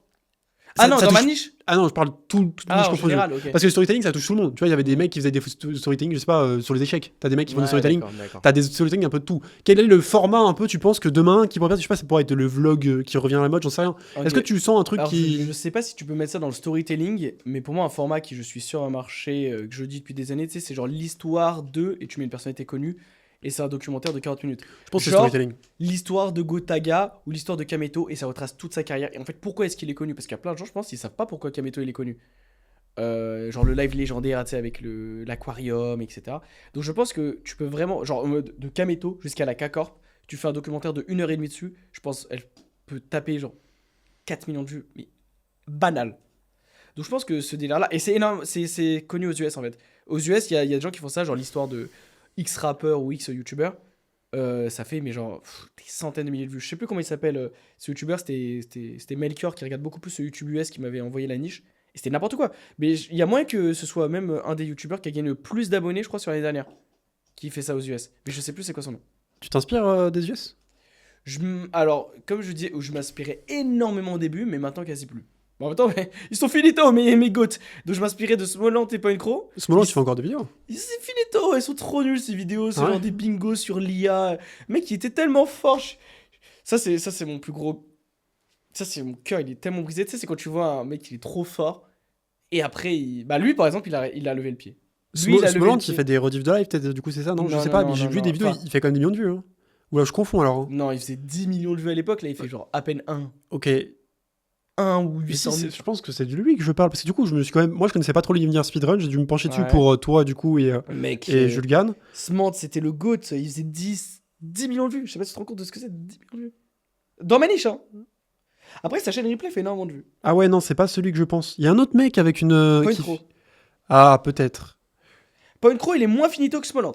Point Crow. Il est moins finito que Smolant. Faut le Ouais, savoir. c'est lui, c'est lui. Ouais. Ouais, lui, je Mais le trouve GOAT, que... c'était vraiment Smolant, hein. Regarde, Ok. sur Shiny Only, 18 millions de vues. Ok. Vidéo gaming. Est-ce que c'est possible de finir Pokémon X, mais tous les dresseurs sont niveau 100? 18 millions. C'est- Je suis devenu le youtubeur, mais mec, c'était classique. Ça, c'était la même année. Hein. La même année. 18, là, je te parle de 10 millions de vues. Comment je suis devenu le tailleur de crayon le plus rapide au monde? Et en gros, il a speedrun le Ouais, fait je de l'ai vu tailler les crayons. passer, c'est incroyable. 15 millions de vues. Comment j'ai fini, le Pokédex de Diamant et Perle, enfin, tu sais, le remake là, en un jour. Et genre, tu sais, en fait, c'est genre. Ça, c'est que des vidéos où tu sais, tu regardes la miniature et tu te dis, mais c'est impossible. Genre, il faut que je clique pour savoir. Est-ce que tu peux finir Pokémon Platine sans jamais prendre un seul dégât? 13 millions de vues. Ouais, c'est... Tout le temps, tout le Ouais, temps. c'est tout le temps, tout le fou. temps, tout le temps. 13 millions de vues. Après, bon, c'est la niche. Ouais. Non, Tu même, penses- même pour les US, c'est énorme. Ouais. Même pour les US, c'est énorme. Tu 20 penses- millions de vues sur du gaming. Pas Minecraft. Et c'est pas pour les enfants, hein, les vidéos. Hein. Il dit des gros mots et tout et tout. C'était un truc de malade, lui. Enfin, pour moi, lui, c'était vraiment une énorme inspiration, mais maintenant, il est finito. Enfin, il est pas finito. En fait, je crois que l'histoire. Alors, bon, je parle à la place de quelqu'un, donc il faut pas trop m'écouter. Mais je crois que l'histoire, après, Jules Gann s'y connaît plus. Mais c'est qu'il a une meuf, il a sa maison, il est hyper riche parce que la monétisation, elle est abusée hein, aux US. Abusée. Genre, tu fais 18 millions de vues, t'as pas 18 000 euros. Ou 30 000 euros. Ou 40 000 euros. 18 millions de vues, je pense que t'es aux alentours de 100 000, 200 000 euros. Aux À ce US. point-là, 100 000 euros. Ah, mais c'est tellement bien payé aux US. Ah ouais. Je crois qu'il est à 20 CPM. Donc je sais pas, il faudrait calculer. 20 CPM. 20, 25. C'est dingue. Bah déjà que Dollars. Pokémon... oui, mais ouais. Déjà que Pokémon, c'est plus payé que par exemple Minecraft. En termes de... En fait, selon le jeu, t'as une monétisation qui diffère. Pokémon, c'est genre... quand j'ai sorti les vidéos Minecraft, donc c'était vraiment pas beaucoup payé, je trouve, Minecraft. Mais alors Pokémon, waouh, c'est très bien payé. Bah, une des niches qui, en fait, c'est aussi, tu sais, par rapport au jeu, ils mettent plus ou moins des pubs qui payent plus ou moins cher. Donc je pense que Pokémon, ils doivent bombarder les pubs. Ou alors les pubs doivent payer plus cher. Donc voilà, t'es beaucoup plus payé. Alors à l'inverse, le format IRL, je crois que pour 1000 vues, c'est beaucoup moins. Et Merci, ouais, non, Nintendo. lui, voilà, il a acheté sa petite maison, il a sa petite meuf et il kiffe quoi. Ok. Ouais, Puis lui, c'est pour le coup, il le disait qu'il avait.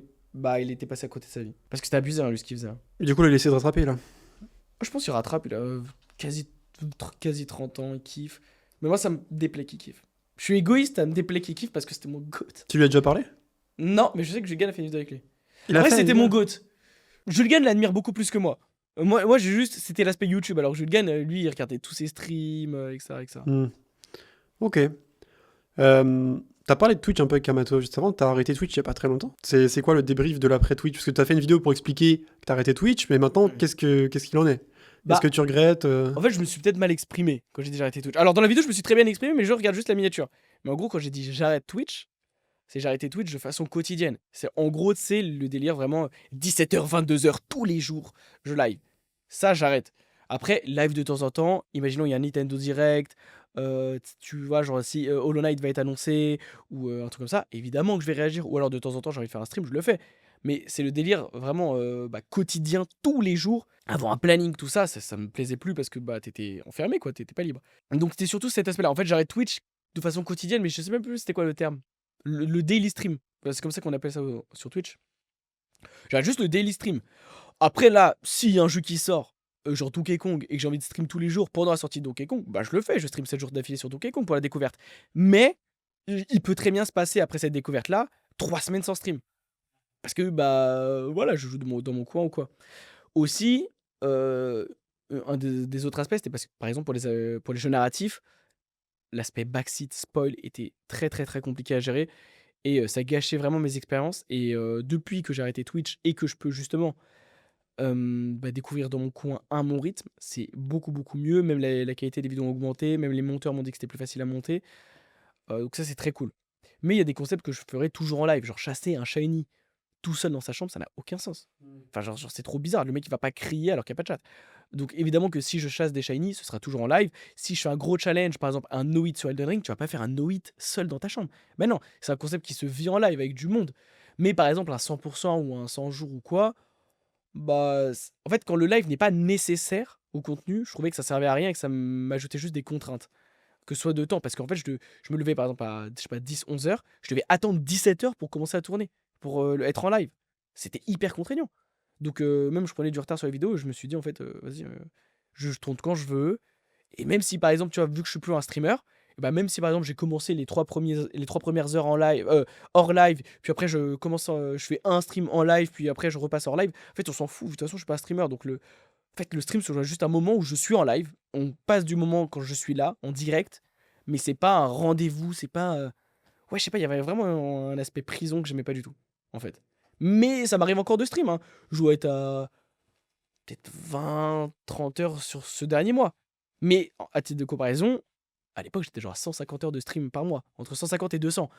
Donc je stream encore, mais beaucoup, beaucoup, beaucoup moins. Et tu sais, j'ai pas la boule au ventre quand je me dis, putain, je prends un day off, etc. Non, c'est l'inverse en fait. Le day off, c'est le stream. T'as perdu beaucoup financièrement à ce choix? Pas du tout. Ouais.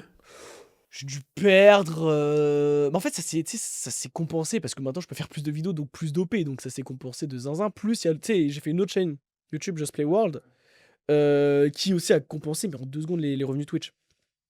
Parce que j'avais pas beaucoup de subs de toute façon sur Twitch ou quoi. Donc je devais gagner grand max sur Twitch 1500 net. Mais 1500 net sur YouTube, tu le fais en 2 secondes en fait. Donc si tu t'y mets à fond.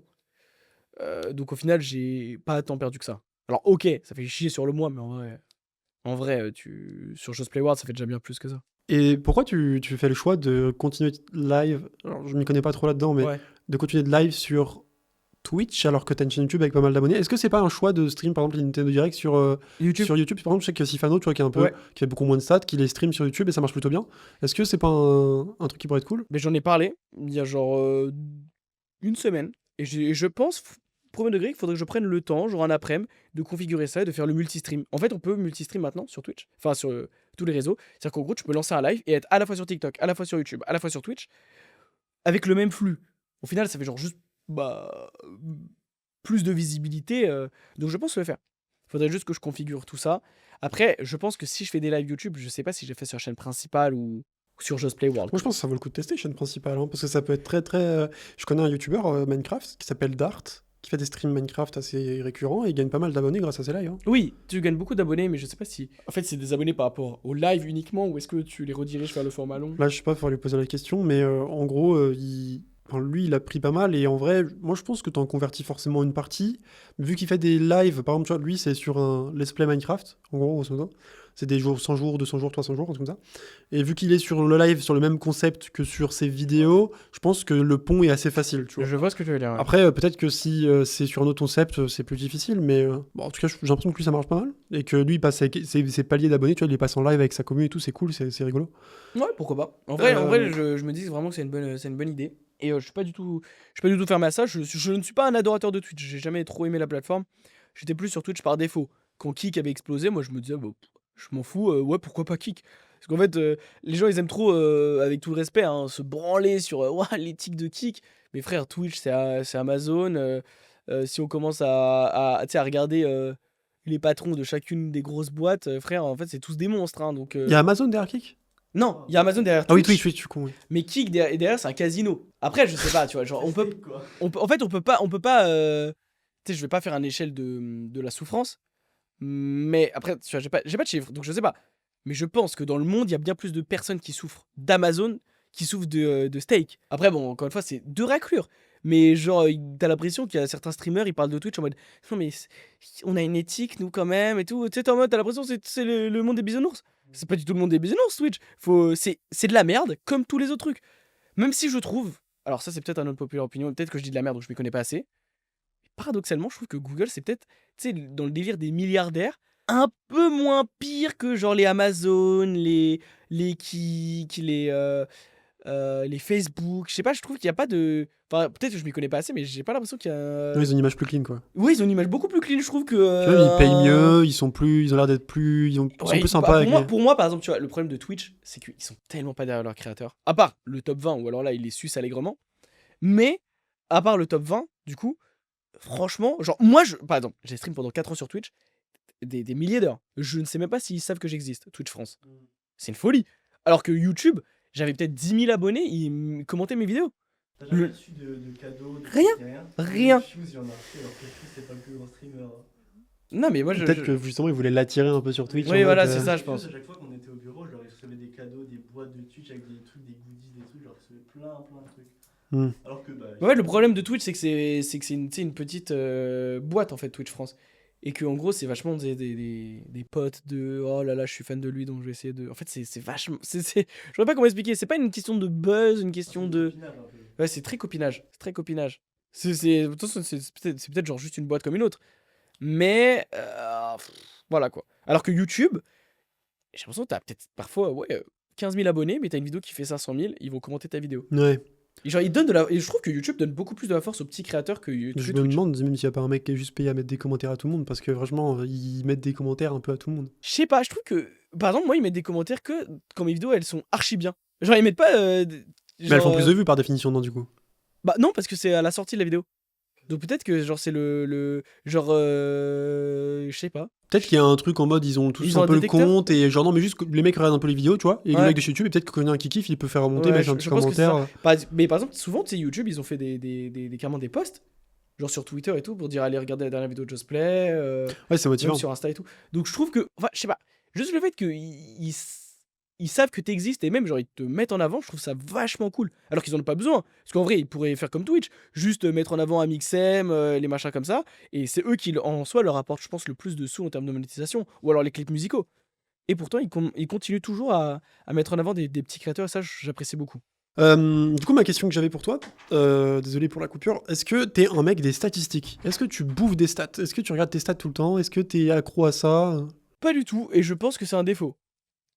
Mais genre, j'en suis enfin, j'en ai rien à faire. Personnellement, là je parle de que. Enfin, ouais, non, mais même Twitch, quand j'étais sur Twitch, j'avais tout caché, donc je savais pas du tout, tu sais, le nombre de viewers qu'il y avait actuellement ou quoi. Et même si t'en parlais, t'étais banni directement. Parce qu'en gros, ce que je disais, c'était, par exemple, en live, je voulais animer mon stream de la même façon qu'on soit 0 ou 5000. Donc, je l'ai caché et je regardais même pas après. Parce qu'en fait, je veux animer de la même façon. Pas que. Parce qu'au début, quand j'étais un jeune streamer, je regardais. Tu sais, il y avait. En fait, quand t'es sur OBS, tu sais, il y a le nombre de viewers directement indiqué. Et en fait, bah ouais, parfois t'as genre plus de 300 personnes, je sais pas pourquoi, et t'as une espèce de bouffée d'adrénaline et tu animes plus du tout comme normalement. Donc je trouve Oui, que t'es à 200% pour alors moi, et inversement, quand tu vois que ça baisse, t'as un down bad. Donc pour moi, c'est quand même important quand t'es en live, déjà jamais avoir le nombre de viewers affichés, comme ça t'animes toujours de la même façon. Mais YouTube, je pense que j'aurais plus regarder parce que ça me permettrait de progresser. Mais je préfère progresser sur des axes qui sont plus tu sais, objectifs.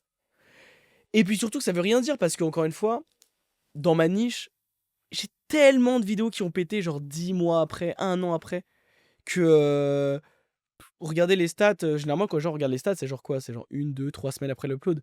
Non, même plus tôt, des fois, moi je sais quand moi je sors une vidéo sur Creator Lab, je regarde dans les heures après, j'arrête tout le temps, hein, je m'arrête pas. Hein. Sur Creator Lab, je regarde directement les stats directement après, moi je lâche pas, tu vois, parce qu'en vrai, je suis un peu un bouffon, et je sais que Fuse est un peu comme ça aussi, bon, moins que moi. Parce que Fuse, il est déjà plus loin, tu vois, il a l'habitude. Moi, c'est nouveau pour moi, donc je suis un peu addict parce que c'est mon nouveau truc, tu vois.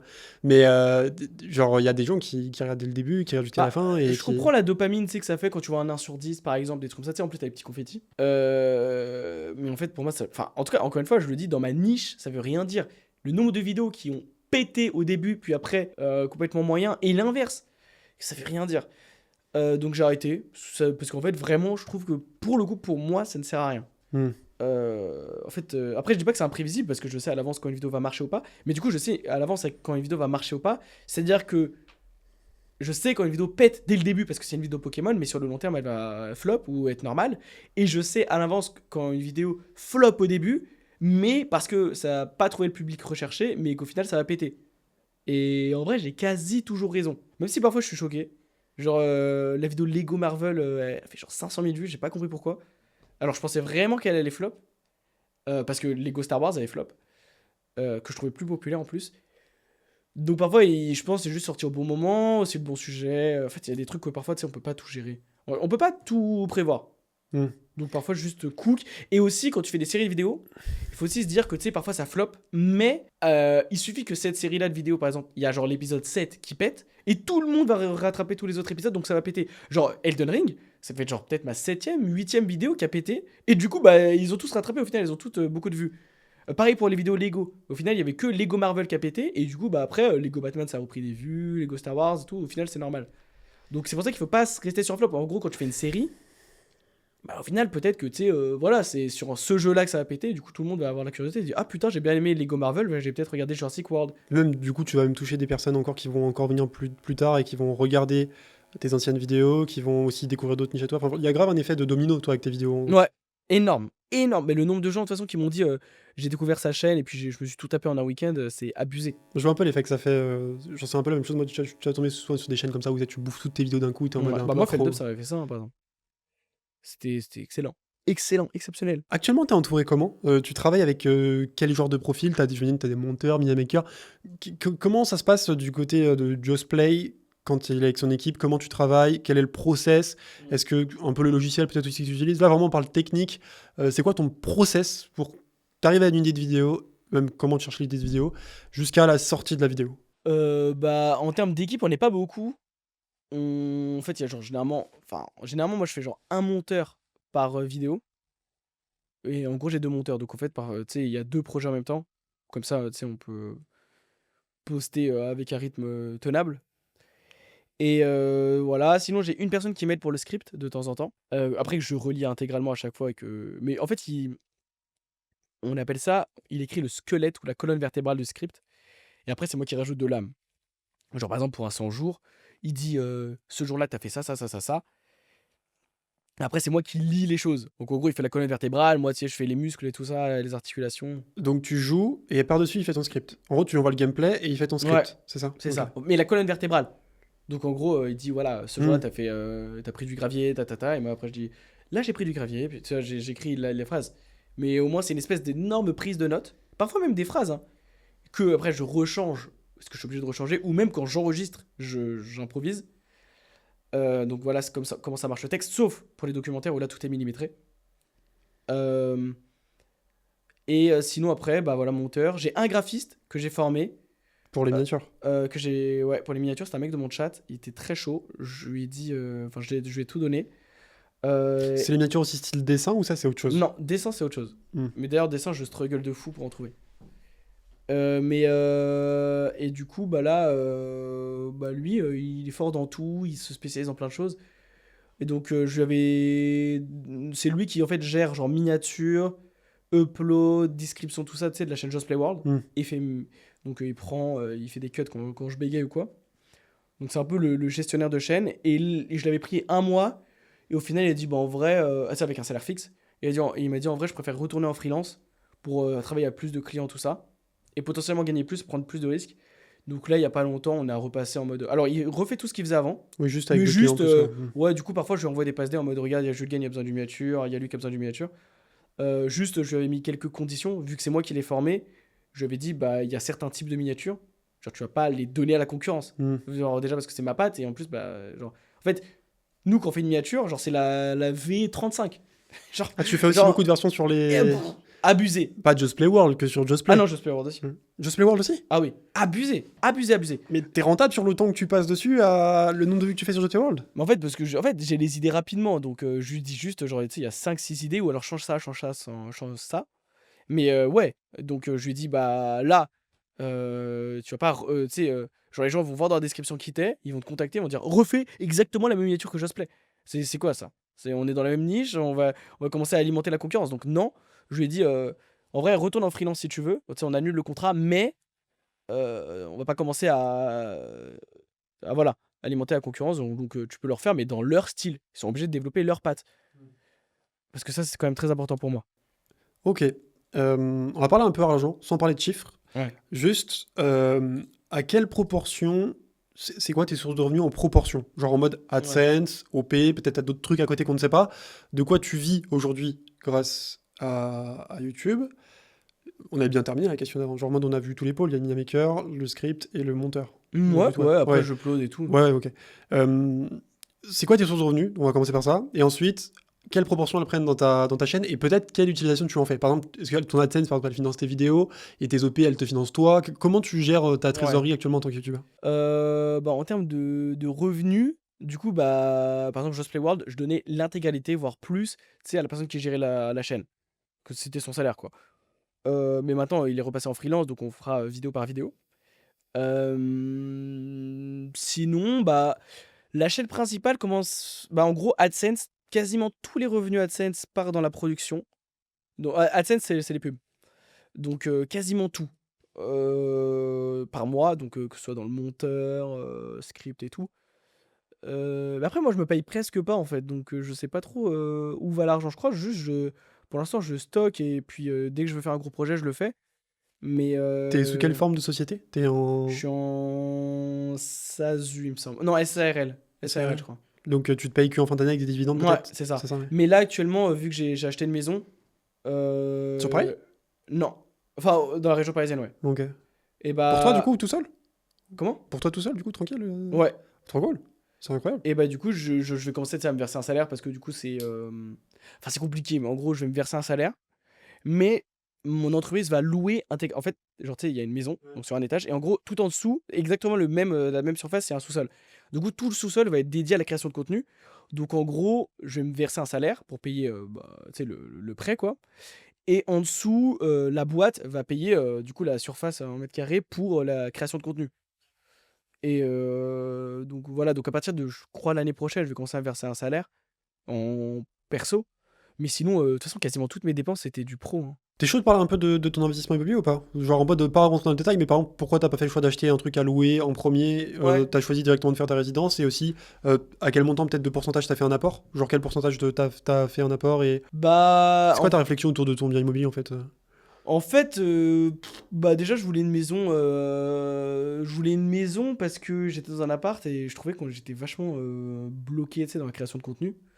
Il y a plein de trucs en mode, je me dis, putain, si j'avais un jardin, j'aurais pu faire une petite blague et tout. Mm. J'ai pas de jardin, j'ai même pas de balcon. Donc j'étais vachement enfermé. Aussi, même, tu sais, pour les voitures et tout, je trouve ça sympa d'avoir un jardin en Mm. fait. Parce qu'à la base, moi, j'ai une maison. C'est pour les études où, tu sais, je suis passé en appartement. Ouais. Et quand j'étais étudiant, et ça m'avait un peu miné le moral. Même si, ok, on est très loin de Paris et à chaque fois c'est super chiant de prendre le train et tout. Mais je trouve que c'est quand même bien mieux. Et du coup, comment ça s'est passé? Bah, globalement, j'ai vu une maison. Je me suis dit, en vrai, il faut que je saute sur l'occasion. Et après, je me suis vachement renseigné avec le comptable parce qu'en fait, moi, je voulais tu sais, l'acheter pour la boîte, mais après, ils m'ont dit non, vaut mieux l'acheter en perso parce que bah, en fait, c'est mieux si elle t'appartient à toi. Mais le but, c'était quand même qu'on trouve un moyen de faire que. Que ce soit avantageux fiscalement. Ouais, voilà, que ce soit avantageux fiscalement et que la boîte puisse, entre guillemets, alléger le prêt. Vu que là, ils vont payer un loyer, bah, même si le prêt, je sais pas c'est combien, hein, mais imaginons que le prêt, par exemple, en perso, ça doit être genre 1300 par mois, et que tu sais, le louer en dessous, ça doit être genre, je sais pas, 700. bah au final, c'est vrai que ça, Ouais, ça ça divise par libère deux, vachement, quoi. ouais, ça C'est- libère vachement le prêt. Ouais, Donc ok. le but c'était ça, en Et fait. pourquoi pas un appartement à louer derrière? Peut-être pourquoi Ah des- si, je me dis en vrai, ce serait ça l'objectif. Bon après là c'est idyllique. Je sais pas comment ça va se passer et tout pour YouTube, mais si ça continue de bien marcher, mon objectif ce serait, parce qu'il y a beaucoup de travaux quand même dans la maison. Enfin beaucoup, ça dépend ce qu'on appelle beaucoup, mais voilà. Donc il y aura peut-être 6 mois, 1 an de travaux. Donc en attendant que ça se fasse, je me dis, je loue un appartement sur Paris. Parce que c'est quand même bien mieux quand même pour la création de contenu d'être directement intramuros. Genre les connexions elles se font directement. C'est beaucoup plus facile. Donc voilà, je me dis, en fait le mieux ce serait genre ouais, d'avoir ma maison que je rembourse et en plus avoir un petit appartement, mais un tout petit, hein, à Paris, avoir un pied-à-terre. Et là ce serait incroyable. Tout à l'heure, enfin, du coup, on parlait de tes sources de revenus. Comment tu gères tes OP actuellement? Est-ce que tu es dans une agence? Est-ce que tu les gères tout seul? Est-ce que tu as un agent? C'est quoi ta situation actuellement? Sans Bah, citer forcément de nom, mais... alors Lohan a dit son nom, mais de toute façon moi je lui dis son nom, hein. Je veux qu'il ait du buzz. C'est ce bon vieux Samy. Samy qui est trop fort. Trop fort. Alors en vrai, c'est pas vraiment Samy qui me gère, c'est plus. En fait, au début c'était Samy. Et après, tu sais, il a voulu grossir et du coup maintenant il a engagé sa femme, je crois qu'ils sont mariés. Et du coup, en fait, c'est avec elle que je parle tout le temps. Et ça se passe hyper bien avec elle. Donc, alors je crois que c'est en gros. Ah putain, je sais pas si j'ai le droit de dire tout ça, mais en vrai, c'est pas un truc de fou. Mais en gros, c'est genre, je pense que c'est Samy qui ramène les OP. Et c'est après sa femme qui, tu sais, gère tout ce qui est. Le rationnel, quoi. Ouais, voilà, relationnel, c'est-à-dire qu'en gros, elle rédige le script, que je réécris par-dessus, tu sais, pour faire mes blagues, tout ça. Mais en gros, les essentiels, je sais pas, par exemple, pour Oli, il faut parler de ce check là et tout. Tout ce qui est. Voilà, en gros, la base du script de l'OP, il l'écrit, et après, comme ça, je rajoute mes trucs. Et qui, tu sais, qui fait, ouais, voilà, le relationnel. Donc, ça, c'est vachement cool, ça se passe hyper bien. Donc, c'est trop, trop bien. J'avais beaucoup de galères par rapport à ça. Pendant longtemps, des agences peu scrupuleuses ou quoi, tu sais, qui disaient pas tout, qui te proposaient que de la merde. Et là, ça se passe vraiment, vraiment, vraiment très, très bien. Donc, je suis hyper apaisé par rapport à ça. Parce que je me rappelle que j'avais fait un stream, c'était à l'époque de Lego Star Wars le 100%. Donc, c'était. Putain, ça devait être l'été dernier, genre il y a un an jour pour jour quasiment. Peut-être y aller, en juillet dernier. Et genre vraiment, aussi. Alors, bah, j'ai pas pleuré en live, mais j'étais vraiment, vraiment affecté, j'étais très triste. Je me disais, putain, mais. En fait, j'en ai marre de me faire baiser. Et genre, vraiment, j'ai l'impression que là, je pourrais pas payer mes monteurs. Parce qu'en fait, là pour le coup, il y avait pas d'OP. En vrai, j'étais dans une agence, j'étais bloqué 1 an. Tu sais, j'avais signé un contrat de 1 an. J'étais bloqué.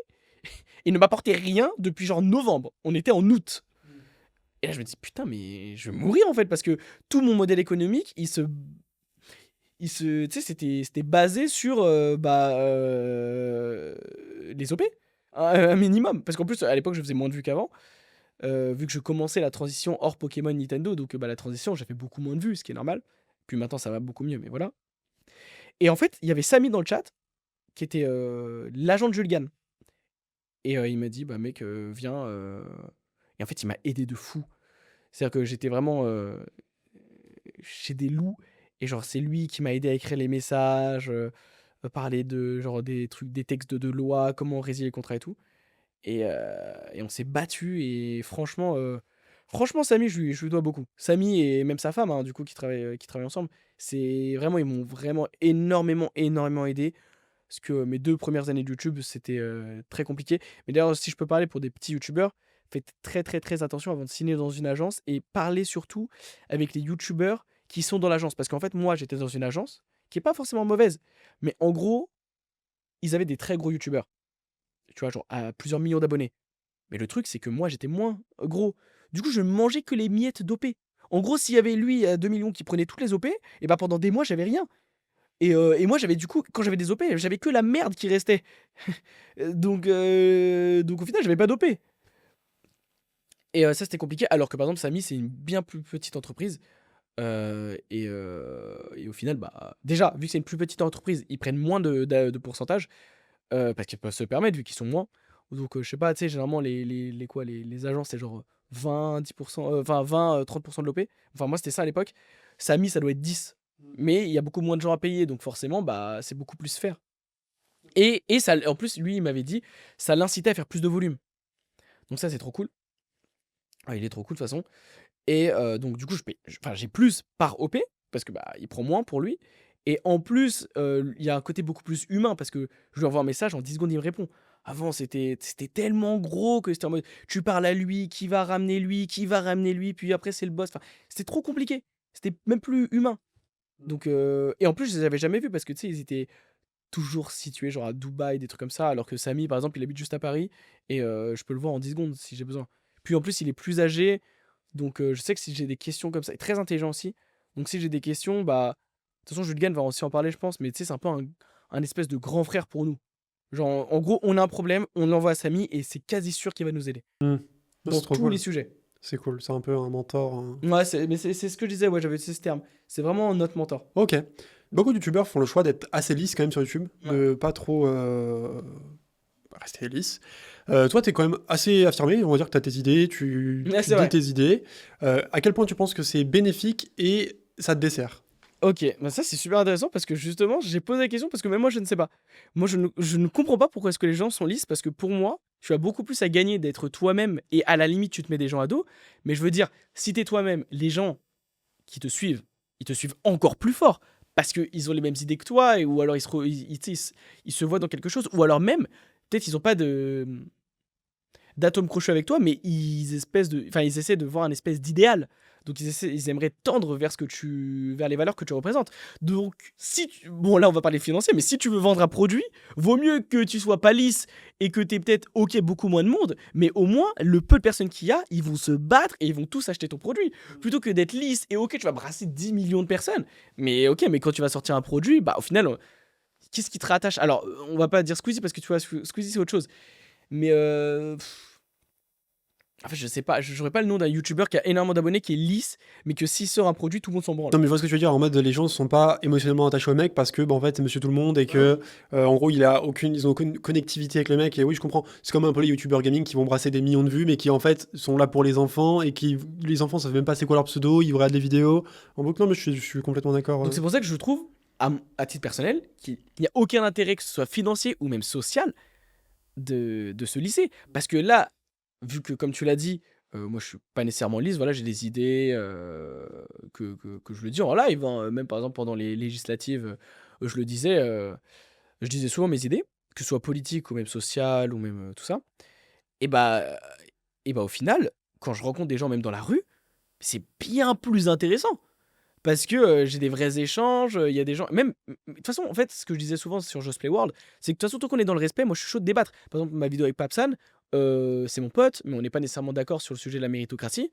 Bah, on a débattu dans le respect, ça s'est super bien passé et il me déteste pas. Enfin, tu sais, on est des adultes quoi. Et je trouve ça super intéressant au contraire de pouvoir parler. C'est quelque chose qui s'est perdu avec Internet, notamment via tu sais, Twitter ou TikTok, où les gens ils sont en mode putain, si t'es pas d'accord avec moi, bah tu sais, genre je te supprime ou je sais pas quoi. Mais en fait, je pense qu'on peut toujours dialoguer, échanger, tant que c'est dans le respect et surtout avec comment dire, des valeurs minimales. C'est vrai que si quelqu'un il te dit une dinguerie de ouf en mode genre le génocide c'est bien, tu sais, bah, évidemment que tu vas pas débattre avec lui, là y a rien à faire.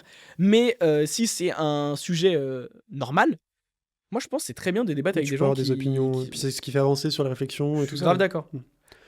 Ok, bah moi je pense que là ça fait 1h35 qu'on tourne, c'était à peu près 1h30 que j'avais défini pour les questions. En vrai il me reste des questions, mais on met bien un épisode 2 dans quelques Vas-y. mois vas-y. et voilà. Ça c'était cool l'expérience, t'as bien aimé? Franchement, c'était stylé. Très très cool, merci pour d'avoir accepté l'invitation. Et puis bah du coup bon je mets tes réseaux en description, mais bon j'imagine que c'est pas méga nécessaire, mais on met tes réseaux en description. Yes, Ouais, j'aurai voilà. 501 000 abonnés. Mais c'est bien, moi je les gratte, hein, je les gratte. C'est la métaphore du couteau, tu sais, tu prends un couteau, tu le grattes.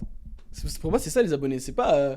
Tu sais, tu casses, je sais pas, une ruche et puis là t'as Ouais, y en plein a de miel plein. d'un coup. Ça arrive parfois quand même, certaines Faut- vidéos. Moi, ça m'est jamais arrivé. Ah ouais? Ça m'est jamais arrivé d'avoir un buzz. T'as pas genre Euh, une grosse vidéo qui t'a ramené Jamais. Jamais, jamais, jamais. Pourtant, C'est un truc c'est- de fou. genre Julian, je crois que c'est un peu ça. Il a eu le Super Mario Odyssey là, où ça l'a fait gros, enfin scale d'un coup, non? Quand même.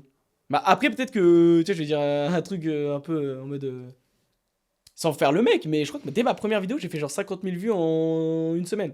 Première Ma vidéo première YouTube. vidéo. Ouais, C'est fou. sur Pokémon le Shiny Only. Donc au final, c'était pas. Après, tu vois, quand j'ai un gros buzz, je parle de. J'ai jamais eu un 1 million en une semaine. Hmm. Jamais, tu vois. Pour moi, c'est un truc. Après, je pense que ça n'arrivera jamais dans ma niche. Le million, il arrive doucement. Doucement. Puis en plus, mes vidéos vieillissent pas. Ça, c'était aussi un truc que j'aime, c'est que mes vidéos, elles vieillissent pas tant que ça. Hmm. Genre, même si tu regardes les premières, ça va. Genre, c'est pas comme d'autres où t'es en mode waouh! En 6 mois, t'es en mode c'est chaud, quoi. Ouais, c'est plus à jour. Ok. Non, bah merci encore. Et puis à bientôt pour un prochain épisode du podcast. Abonnez-vous.